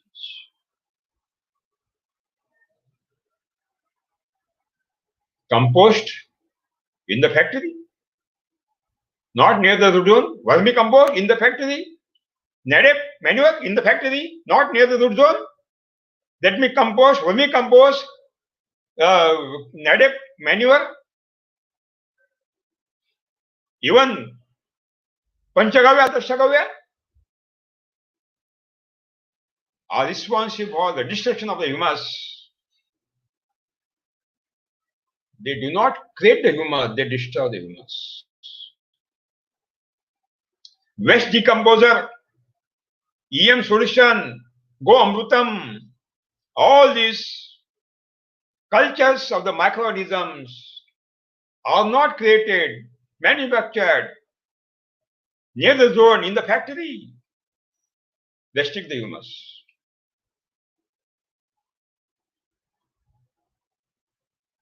In the humus creation, uncountable, visible, invisible, uncountable, millions of the bacterial species are involved in the humus creation. Not only 4 species which are collected in the waste decomposer, EM solution or Goam.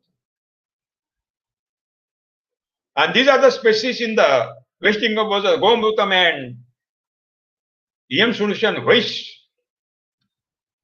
decompose speedily the storm mulching and carbon emission is started very speedily, responsible for global warming and climate change.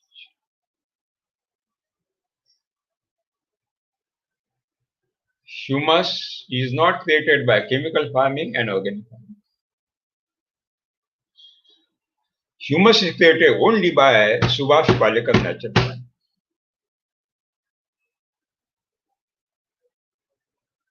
We are not emitting single gram of the greenhouse gases in the atmosphere, not at all.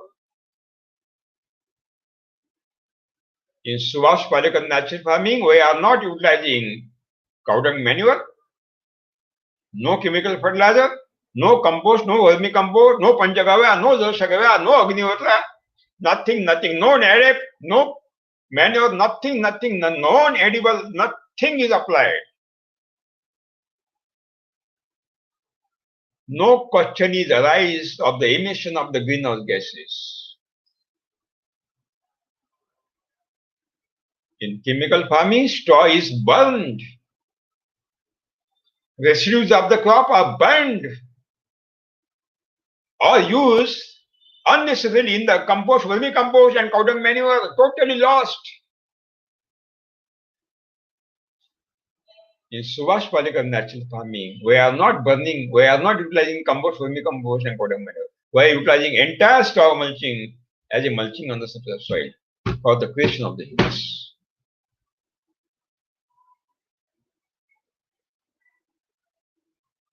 We have given the solution.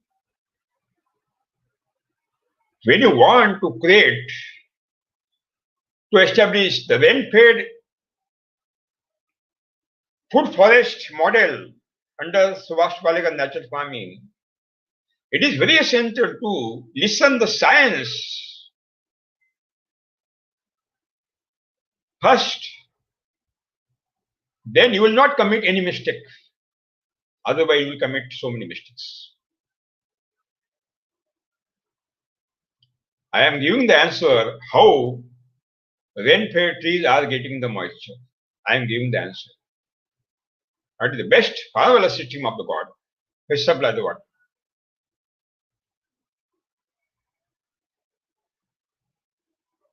That means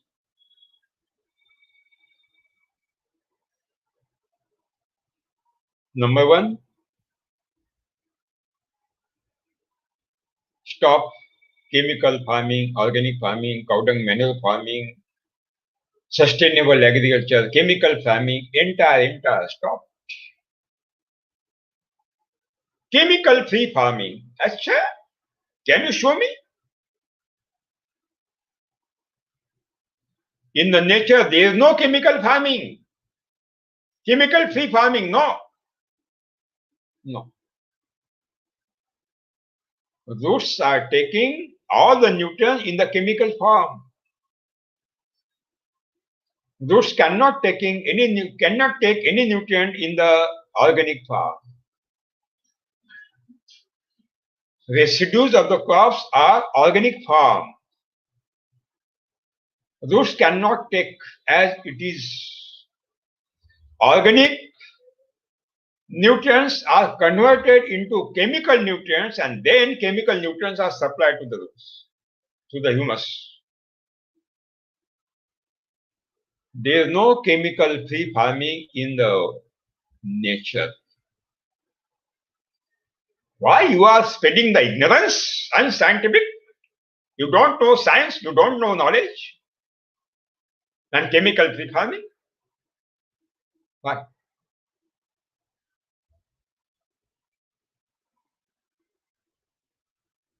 Sustainable farming.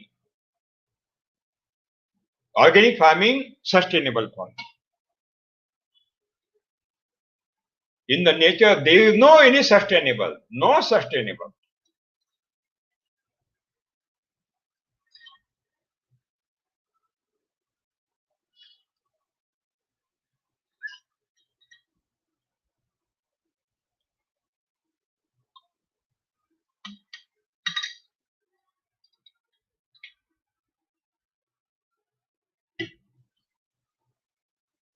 Today, I am 72 years old. After 1 year, I will 73 years old. After 2 years, 74. Whether I am sustainable?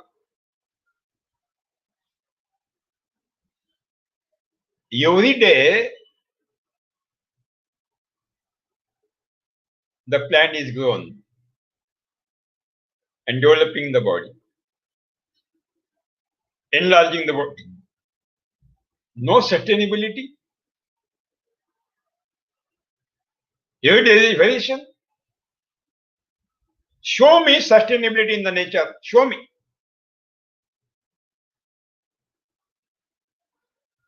Old species are finished. New species are developed by evolution theory. 100% science. No sustainability. No sustainability. Sustainable agriculture is 100% fraud. There is no existence in the nature of the sustainable agriculture. These people are misguiding the farmers. Misguiding.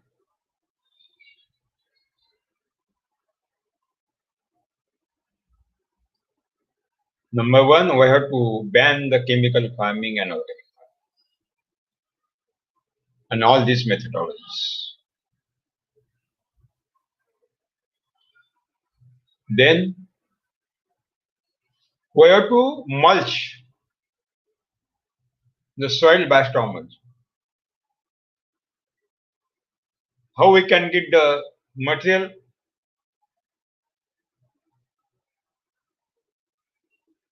We will not steal the foreign leaves of any tree.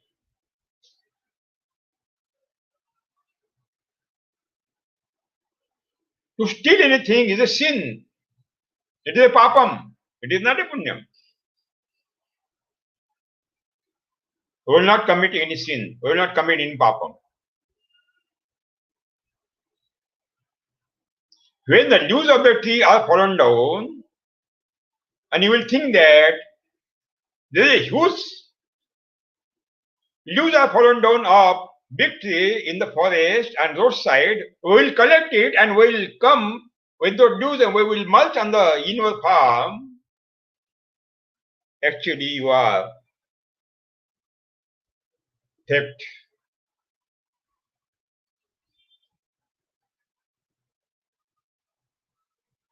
because when the roots are taking nutrients to the soil, all nutrients are deposited in the leaves, and when the leaves are become matured and dried, they are fallen down. There is a natural mulching on the surface of the soil of the fallen leaves. In rainy season, this mulching, natural mulching, is decomposed, a humus is created, and through that humus, throughout the year, nutrients are getting available to the trees continually throughout the year.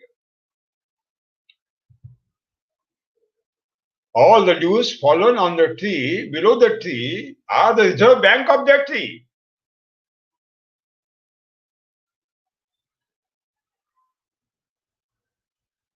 Without fallen leaves, they can't survive. They can't get the nutrients. And you are stealing those leaves? No.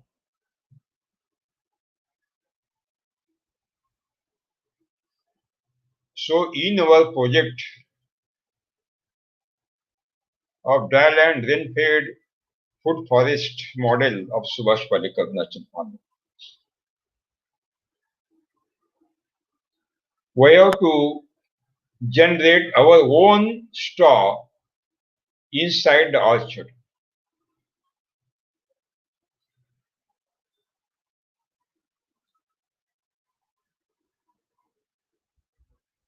For that purpose, we have to take continuously the pulses intercrops.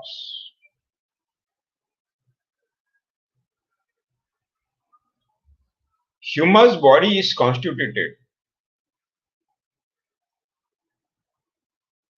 by 60% carbon and 6% nitrogen.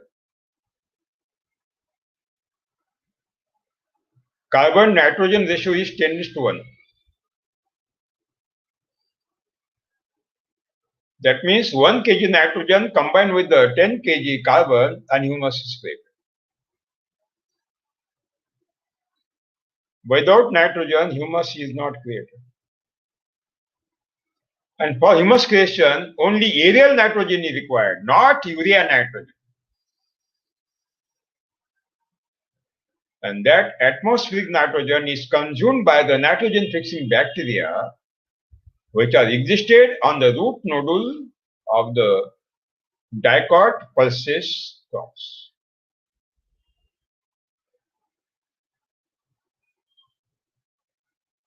When we will dibble or sow the seeds mixture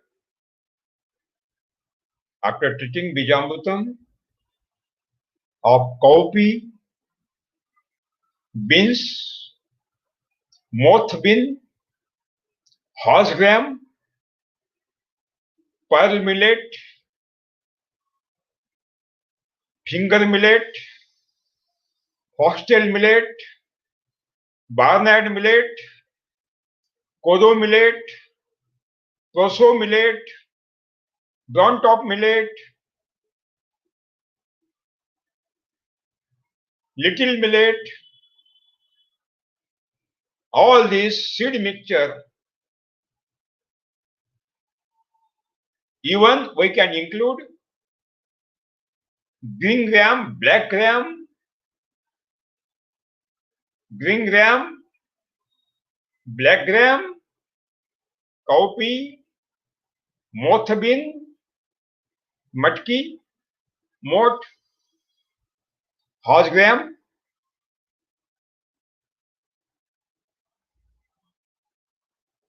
beans, pearl millet, bajra, sajjadu, sajjay,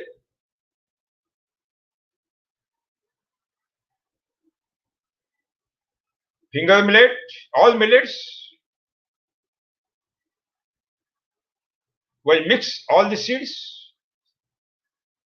We'll treat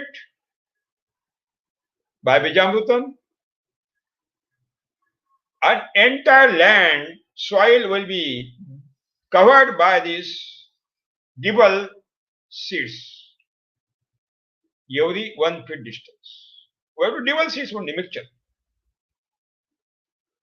before rainy season start in May end or June 1st. When monsoon will start, all the seeds will be germinated, will start to grow, and entire soil will be covered. Entire soil will be covered by this live mulching. You know, moth bean covered speedily the entire soil surface. Whole gram cover the beans cover.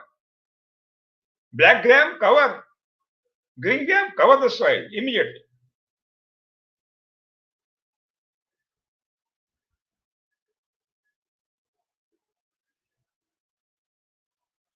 And leaves of the pulses are fallen down continuously after maturation.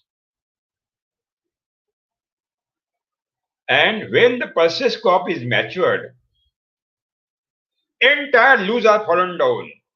Naturally, entire leaves are fallen down. Only the pods are remain on the plant. And you see a beautiful natural mulching is created. Beautiful natural mulching.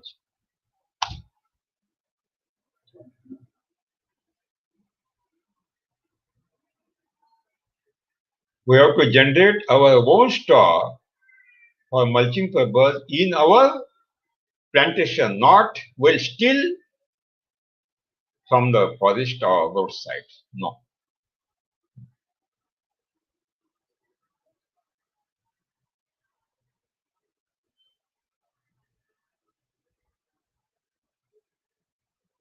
When you cut down the heads of the pearl millet, bajra, or millets, you have to cut down entire body of the pearl millet, bajra, and millets and cover the soil. For humus creation,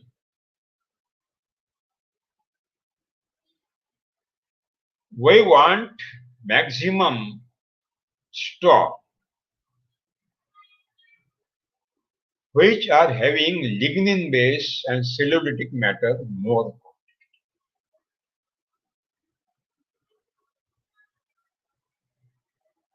We are not going to decompose speedily.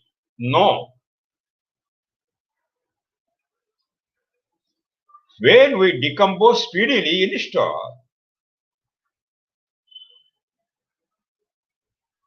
less carbon is deposited in the humus,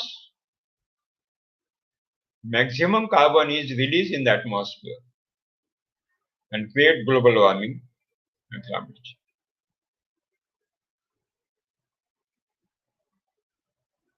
So there should be no hurry to decompose speedily. Only leaves, when you apply leaves, they are decomposed immediately. And you are demanding again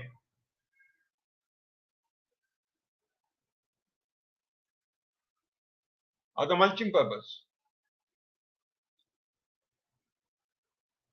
But residues of the bajra, pearl millet,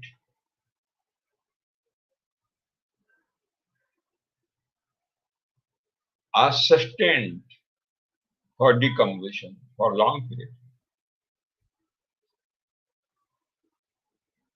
Very fantastic lignin-based matter for mulching purpose. When you take the pruning of branches of the orchard, maybe pomegranate maybe grape, maybe guava, maybe another trees, fruit trees, custard apple. The cut down branches should be utilized for mulching purpose. Very fantastic mulching. Fantastic.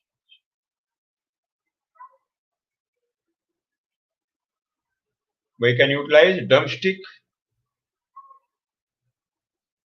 and glycidia also, and pigeon pea.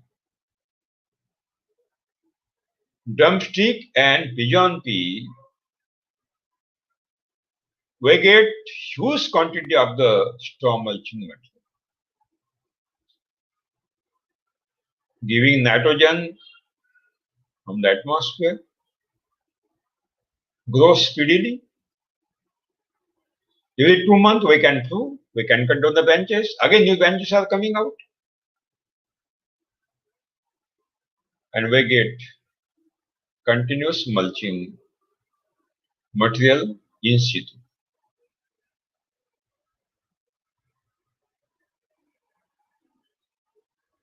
So, we are not going to steal anything from outside our farm. It is not a spiritualism, it is atheism.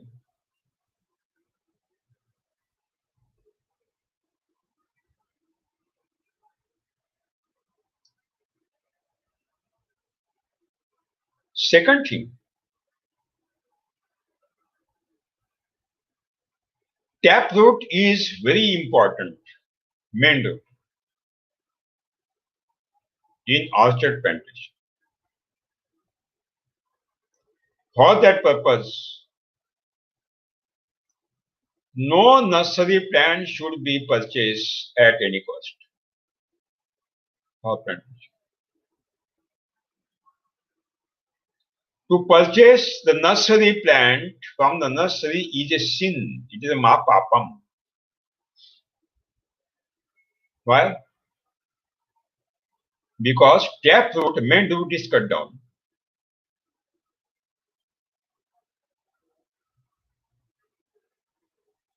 Main root gives the support to the tree.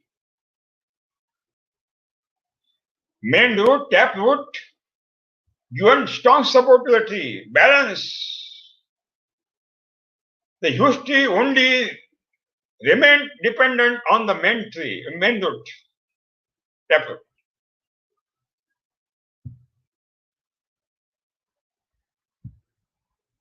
And when cut down, the taproot is cut down in the nursery,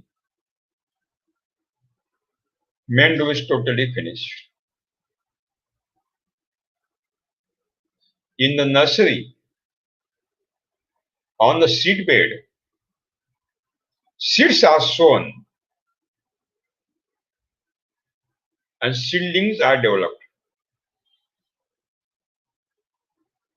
In the nursery bed, seed bed, seeds of rootstock are sown and seedlings are developed. Afterward, the seedlings are uprooted to plant in the bags, plastic bags. The main root of the seedling is very delicate. Main root of the seedling is very delicate.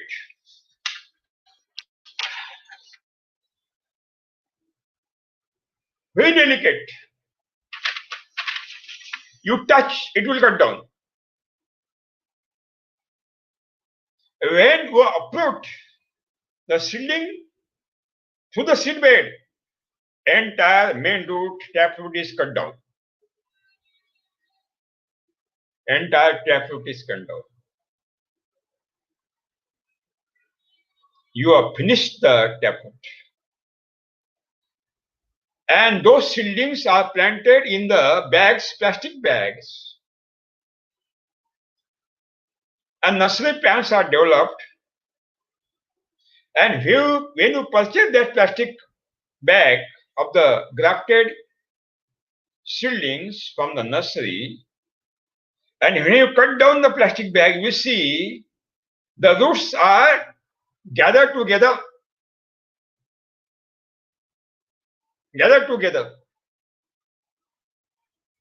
and you are planting that material, plant in the soil. Taproot is totally cut down. Taproot is totally cut down. Only secondary roots are developed parallel. Only secondary roots are developed parallel to soil surface. The second roots are developed parallel to soil surface. Main root is totally cut down. That means we have cut down the support. And result, when there is a drought, no rain, entire tree is dried. Entire tree is dried. Why? Because taproot is not gone in the internal water reservoir. There is no tap, main root. There is no supply of the internal water reservoir to the plant body, and drought, it is dried. What you are doing? What you are doing? And there is no support, only parallel branches of the second roots are developed. And when there is a cyclone, no support, main root is cut down, entire fruit is fallen down. We have seen in coconut, mango, tamarind, everything we have seen. Arecanut also.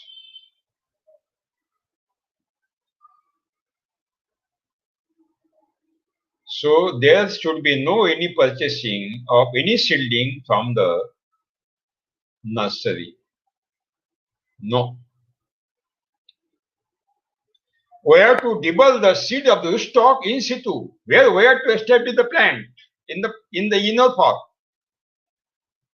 And then we have to graft which variety we want.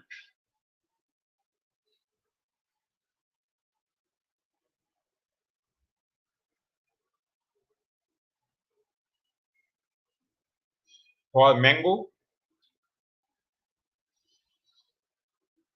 for coconut, any other fruit tree, cashew nut, if it is possible, we have to collect the seeds from those huge trees which are rain-fed dry land. There is no irrigation. They are having the genetical capacity, hereditary capacity to grow in the drought condition, to face with the drought. When you take the seeds of those rain-fed dryland huge trees, we can face very easily the drought condition by sowing their seeds in the soil as a rootstock. But when you collect the seeds from irrigated trees,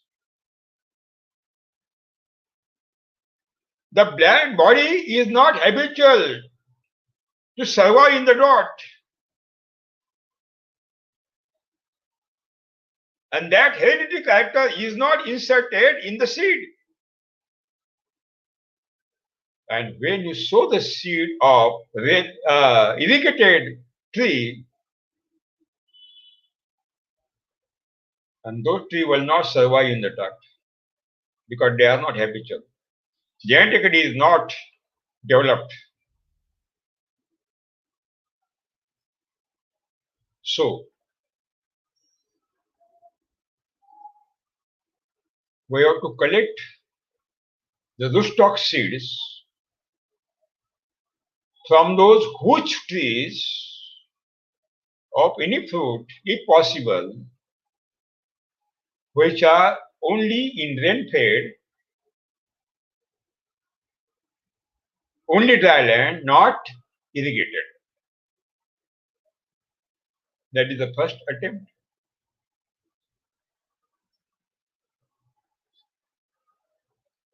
Biodiversity is most essential and important part of the living being.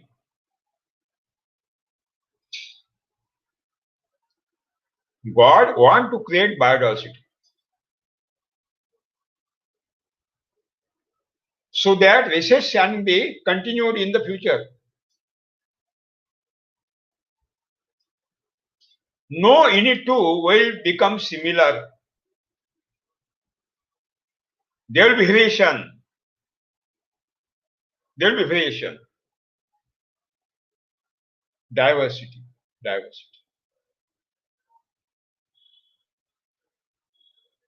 Today, there are 720 crore people are living on the earth.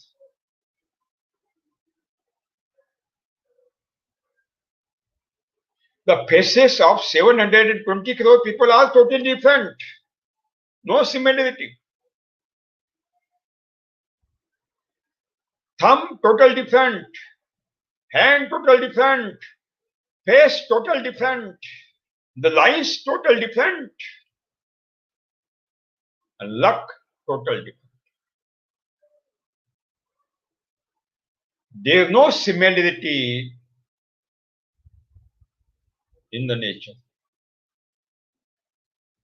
Because the God want to continue all the races in the future also.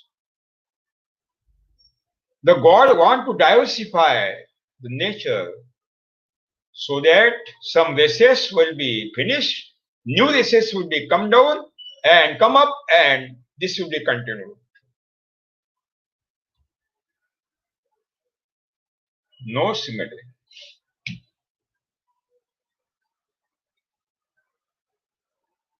Same mother and father,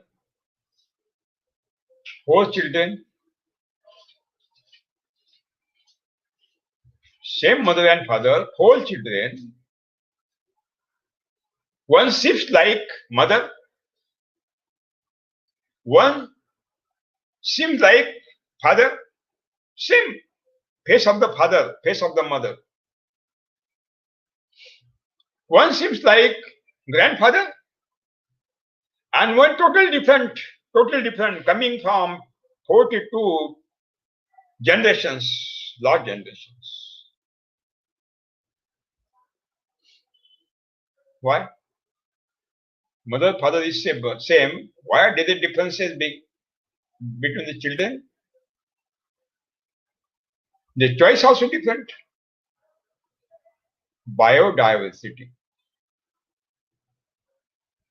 Nature do not want uniformation. The God is totally against communism. God do not want similarity. God want diversification. And also, God is totally against capitalism. Because God do not want exploitation and corruption.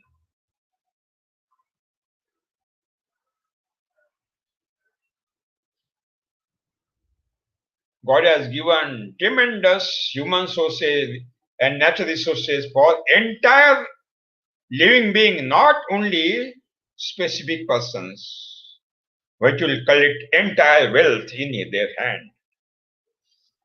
In the nature, it is not happened. In the nature, it is not.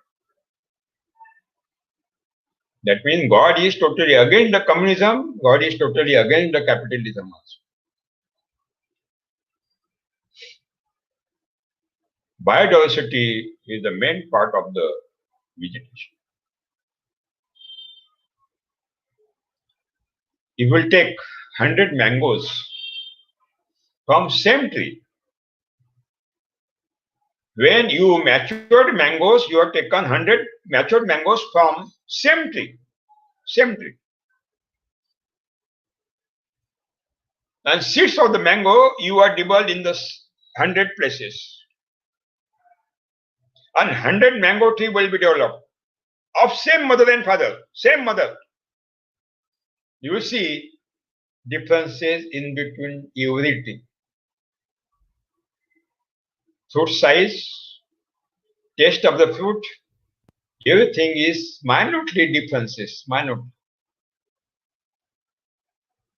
Maybe some tree will become high yielder, best quality, some will less yielder and lower quality.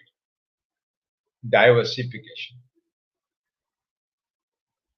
So to develop the orchard by seed sowing only is a gamble. Is a gamble. Is a gamble. You may get a best plant or you may get worst plant. That is your luck. That is your luck.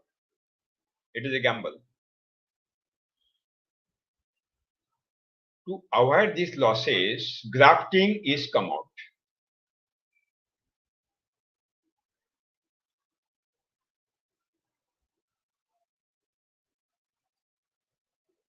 We have to debulk the rootstock in the soil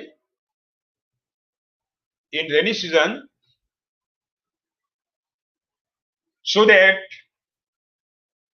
the root zone will become habitual to survive in the natural calamities and climate change. And when in October you have to graft that variety which is commercial and you want,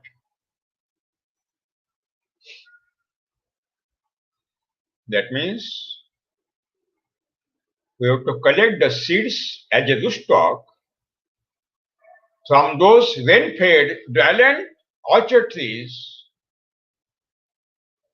treat the Bijamrutam and sow in the seed in situ where we have to establish the plant, not in the nursery, not in the home, straight on the farm. And in October, we have to graft Alfonso, Kesher, Sendur, or any other which you want. The variety, best variety. And then it is not a gamble. So grafting is permitted in Subhash Parekar National Park.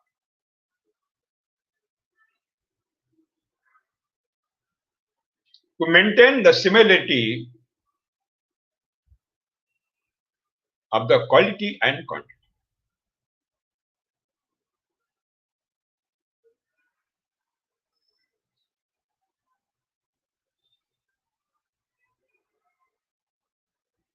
So it is very essential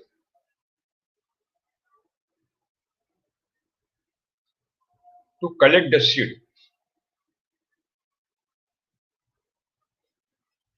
We have seen the mango trees 150-year-old also.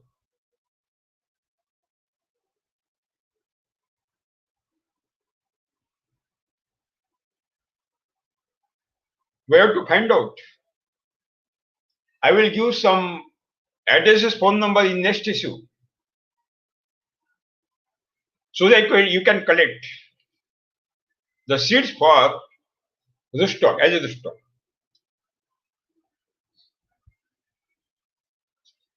Before we will proceed further,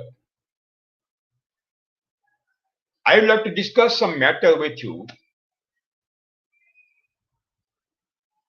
I have lost my two mobiles totally. One battery has gone and one software is become useless from 5 months. So all data are finished. Your mobile numbers are totally finished and WhatsApp group also finished. I don't know where I am. Which WhatsApp group? I don't know. All data is finished. So I request you. I have purchased new mobile. I was trying to live without mobile 3 months. I have tried it. But when I have seen that we can't do on WhatsApp group, we can't connect the WhatsApp group people, we can't discuss with them.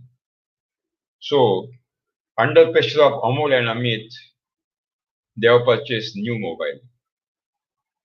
So you connect me on your WhatsApp group.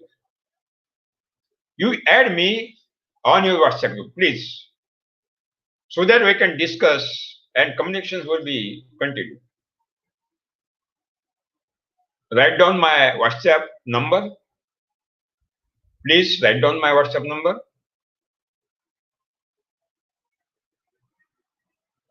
Subhash Palekar 98 50 35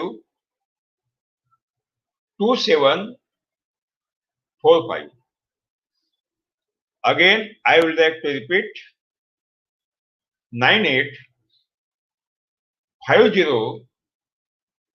35 2745 98 50 35 2745. Kannada group has attached me. But Tamil WhatsApp group, I have no any WhatsApp group now. Telugu, I have no. Malayalam, I have no. So those who are practicing Subhash Palekar natural farming, or those who are willing to practice in future, and they have developed their WhatsApp groups, please add my number on those WhatsApp groups so that communication will be continued. Number one. You know, we are starting our own university, open university. Our open university. And without syllabus, it is not possible. So we are developing syllabus, new syllabus. Since 1 year, I am writing the syllabus, new syllabus. Use 200-page syllabus. I am writing straight English, Hindi and Marathi. And it is translated, will be translated in other languages. It is a huge task. In the first day, I am writing in English. Second day, that matter, I am writing in Hindi. And third day, I am Marathi, again English, Hindi, Marathi. Continuous. I start my writing morning 5:30. And it is continued up to 8:30 evening. Continuous. Sometime throughout the night, I am writing. It is a huge task. Our own syllabus, our own university, open university. Totally updated, new books, totally updated, new, scientific. Again, 6 months will be required for completion. So please wait.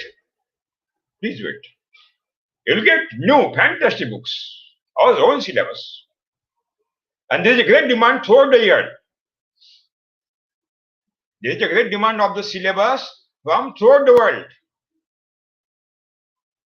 So many universities want to start our syllabus. They have contacted me.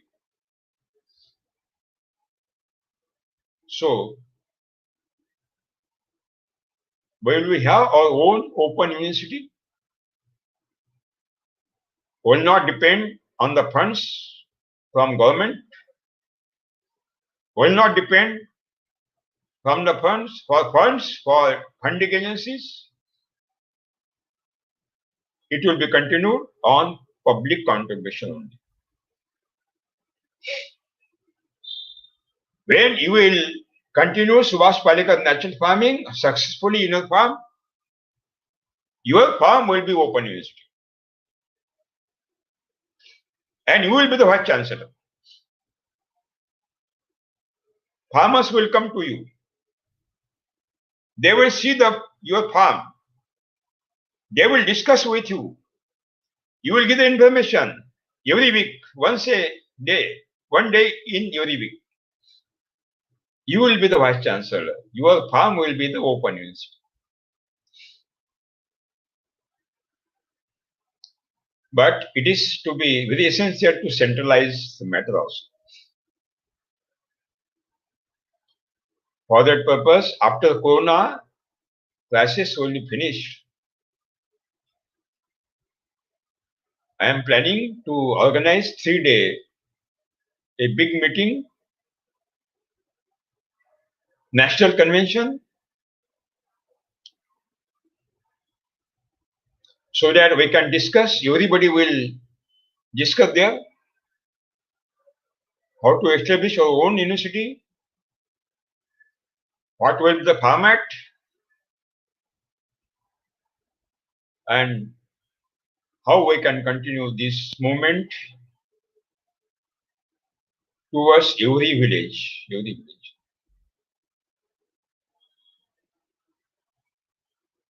And every issue of English magazine,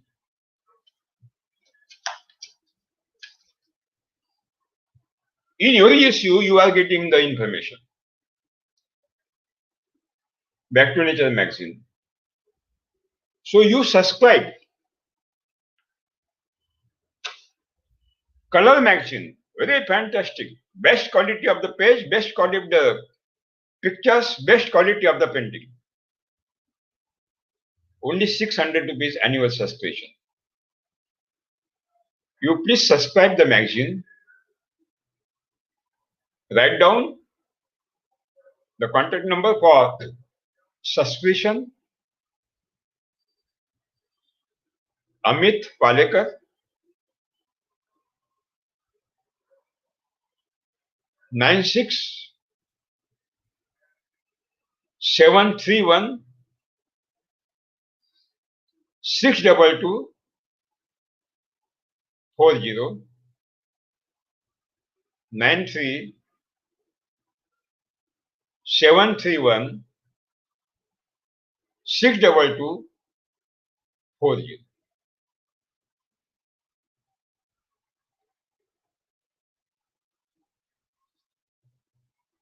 And we are going to plan to organize 9-day, 10-day workshop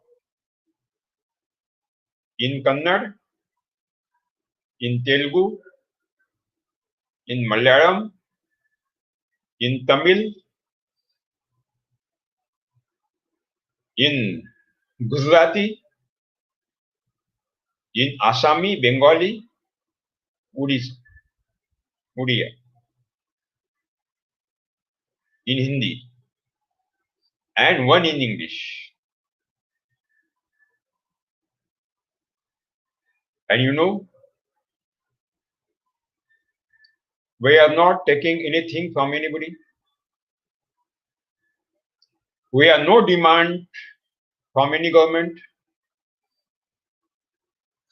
We do not want anything from any government and funding agencies.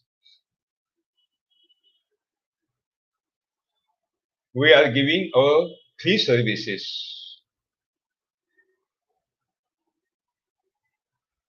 I am totally busy in my workshop, 24 days in a month. I do not take single rupee as a honorarium. No. I am giving my free services. Any government will come, they will demand, we will give free services. We don't want single rupee from any government.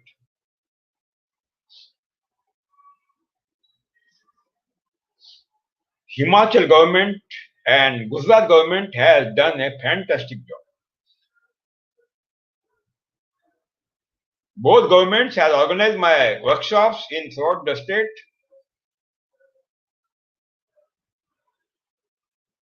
And now 2 lakh farmers are practicing Subhash Palekar farming in Himachal Pradesh, and 1 lakh farmers are practicing in Gujarat.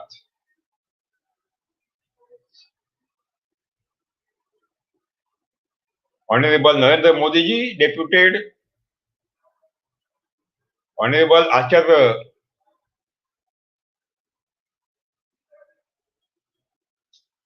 as a governor in Gujarat state before he was a governor in Acharya Deorat ji at Himachal Pradesh,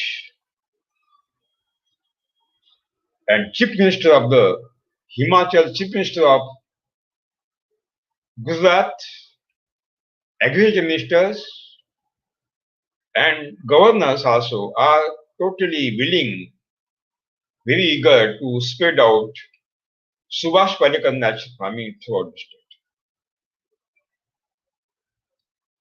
If it is become possible in Himachal and Gujarat, it can be possible in Tamil Nadu, Andhra Pradesh, Telangana, Kerala, Karnataka. It can be possible. If any government will come forward and that government will demand our services, we will give services. We will give the workshop, no problem. We will give our workshops. Maybe government of any political party.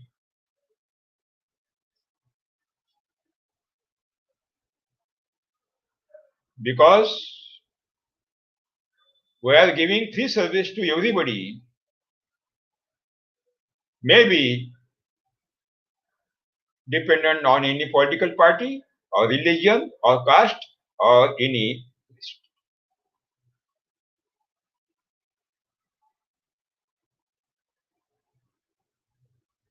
So, how this movement can be enhanced up to the every village, 6 lakh and 50,000 villages in throughout India. We are preparing a big plan, this plan, and you are having main role in that plan. You are having main role. Again, entire world is become aware about the importance of naturally grown food, poisonless, nutritious and medicinal because of the corona crisis. Entire global consumer want poisonless food, nutritious and medicinal food, grown under Subhash Palekar natural farm. Because in chemical farming, poisonous food. In organic farming, cadmium, arsenic, mercury, very highly poisonous food. They do not want. They want to survive. They do not want to die with the cancer, diabetes, heart attack, and corona.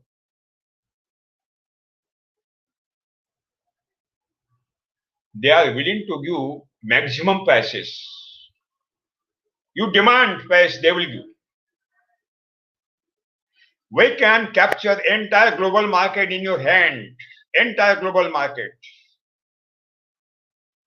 Because Europe, America may be a rich city, rich nations, but very poor in the sunlight.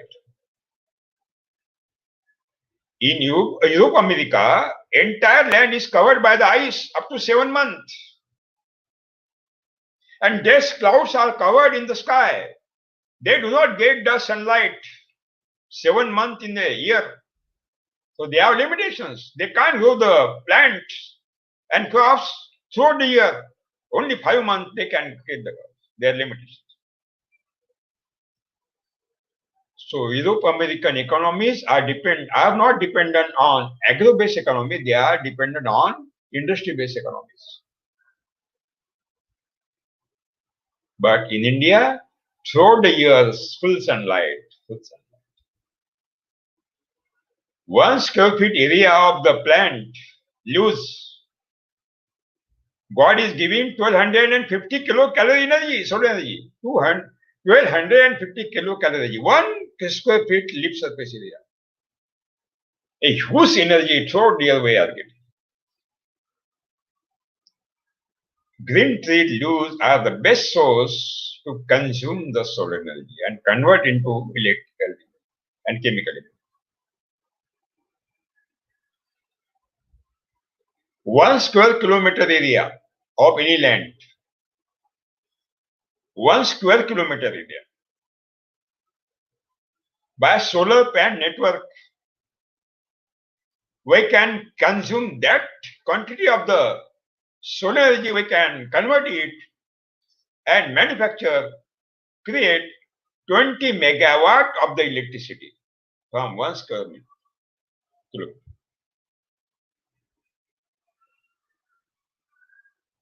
Total Indian land if will come under Subhash Palekar natural farming. And we will develop the non-irrigated dryland orchard in huge quantity because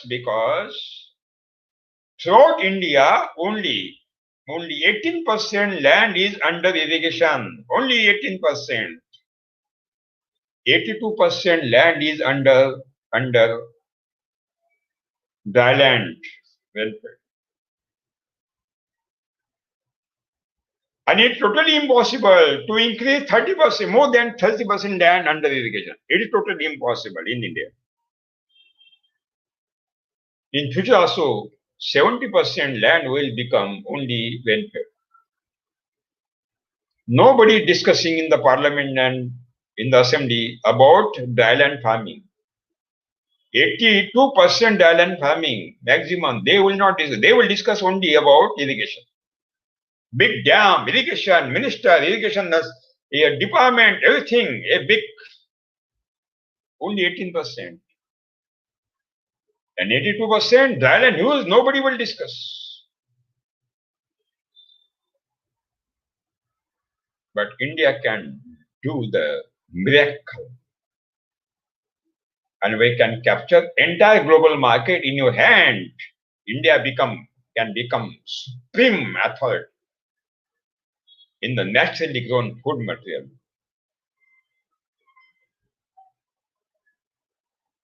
When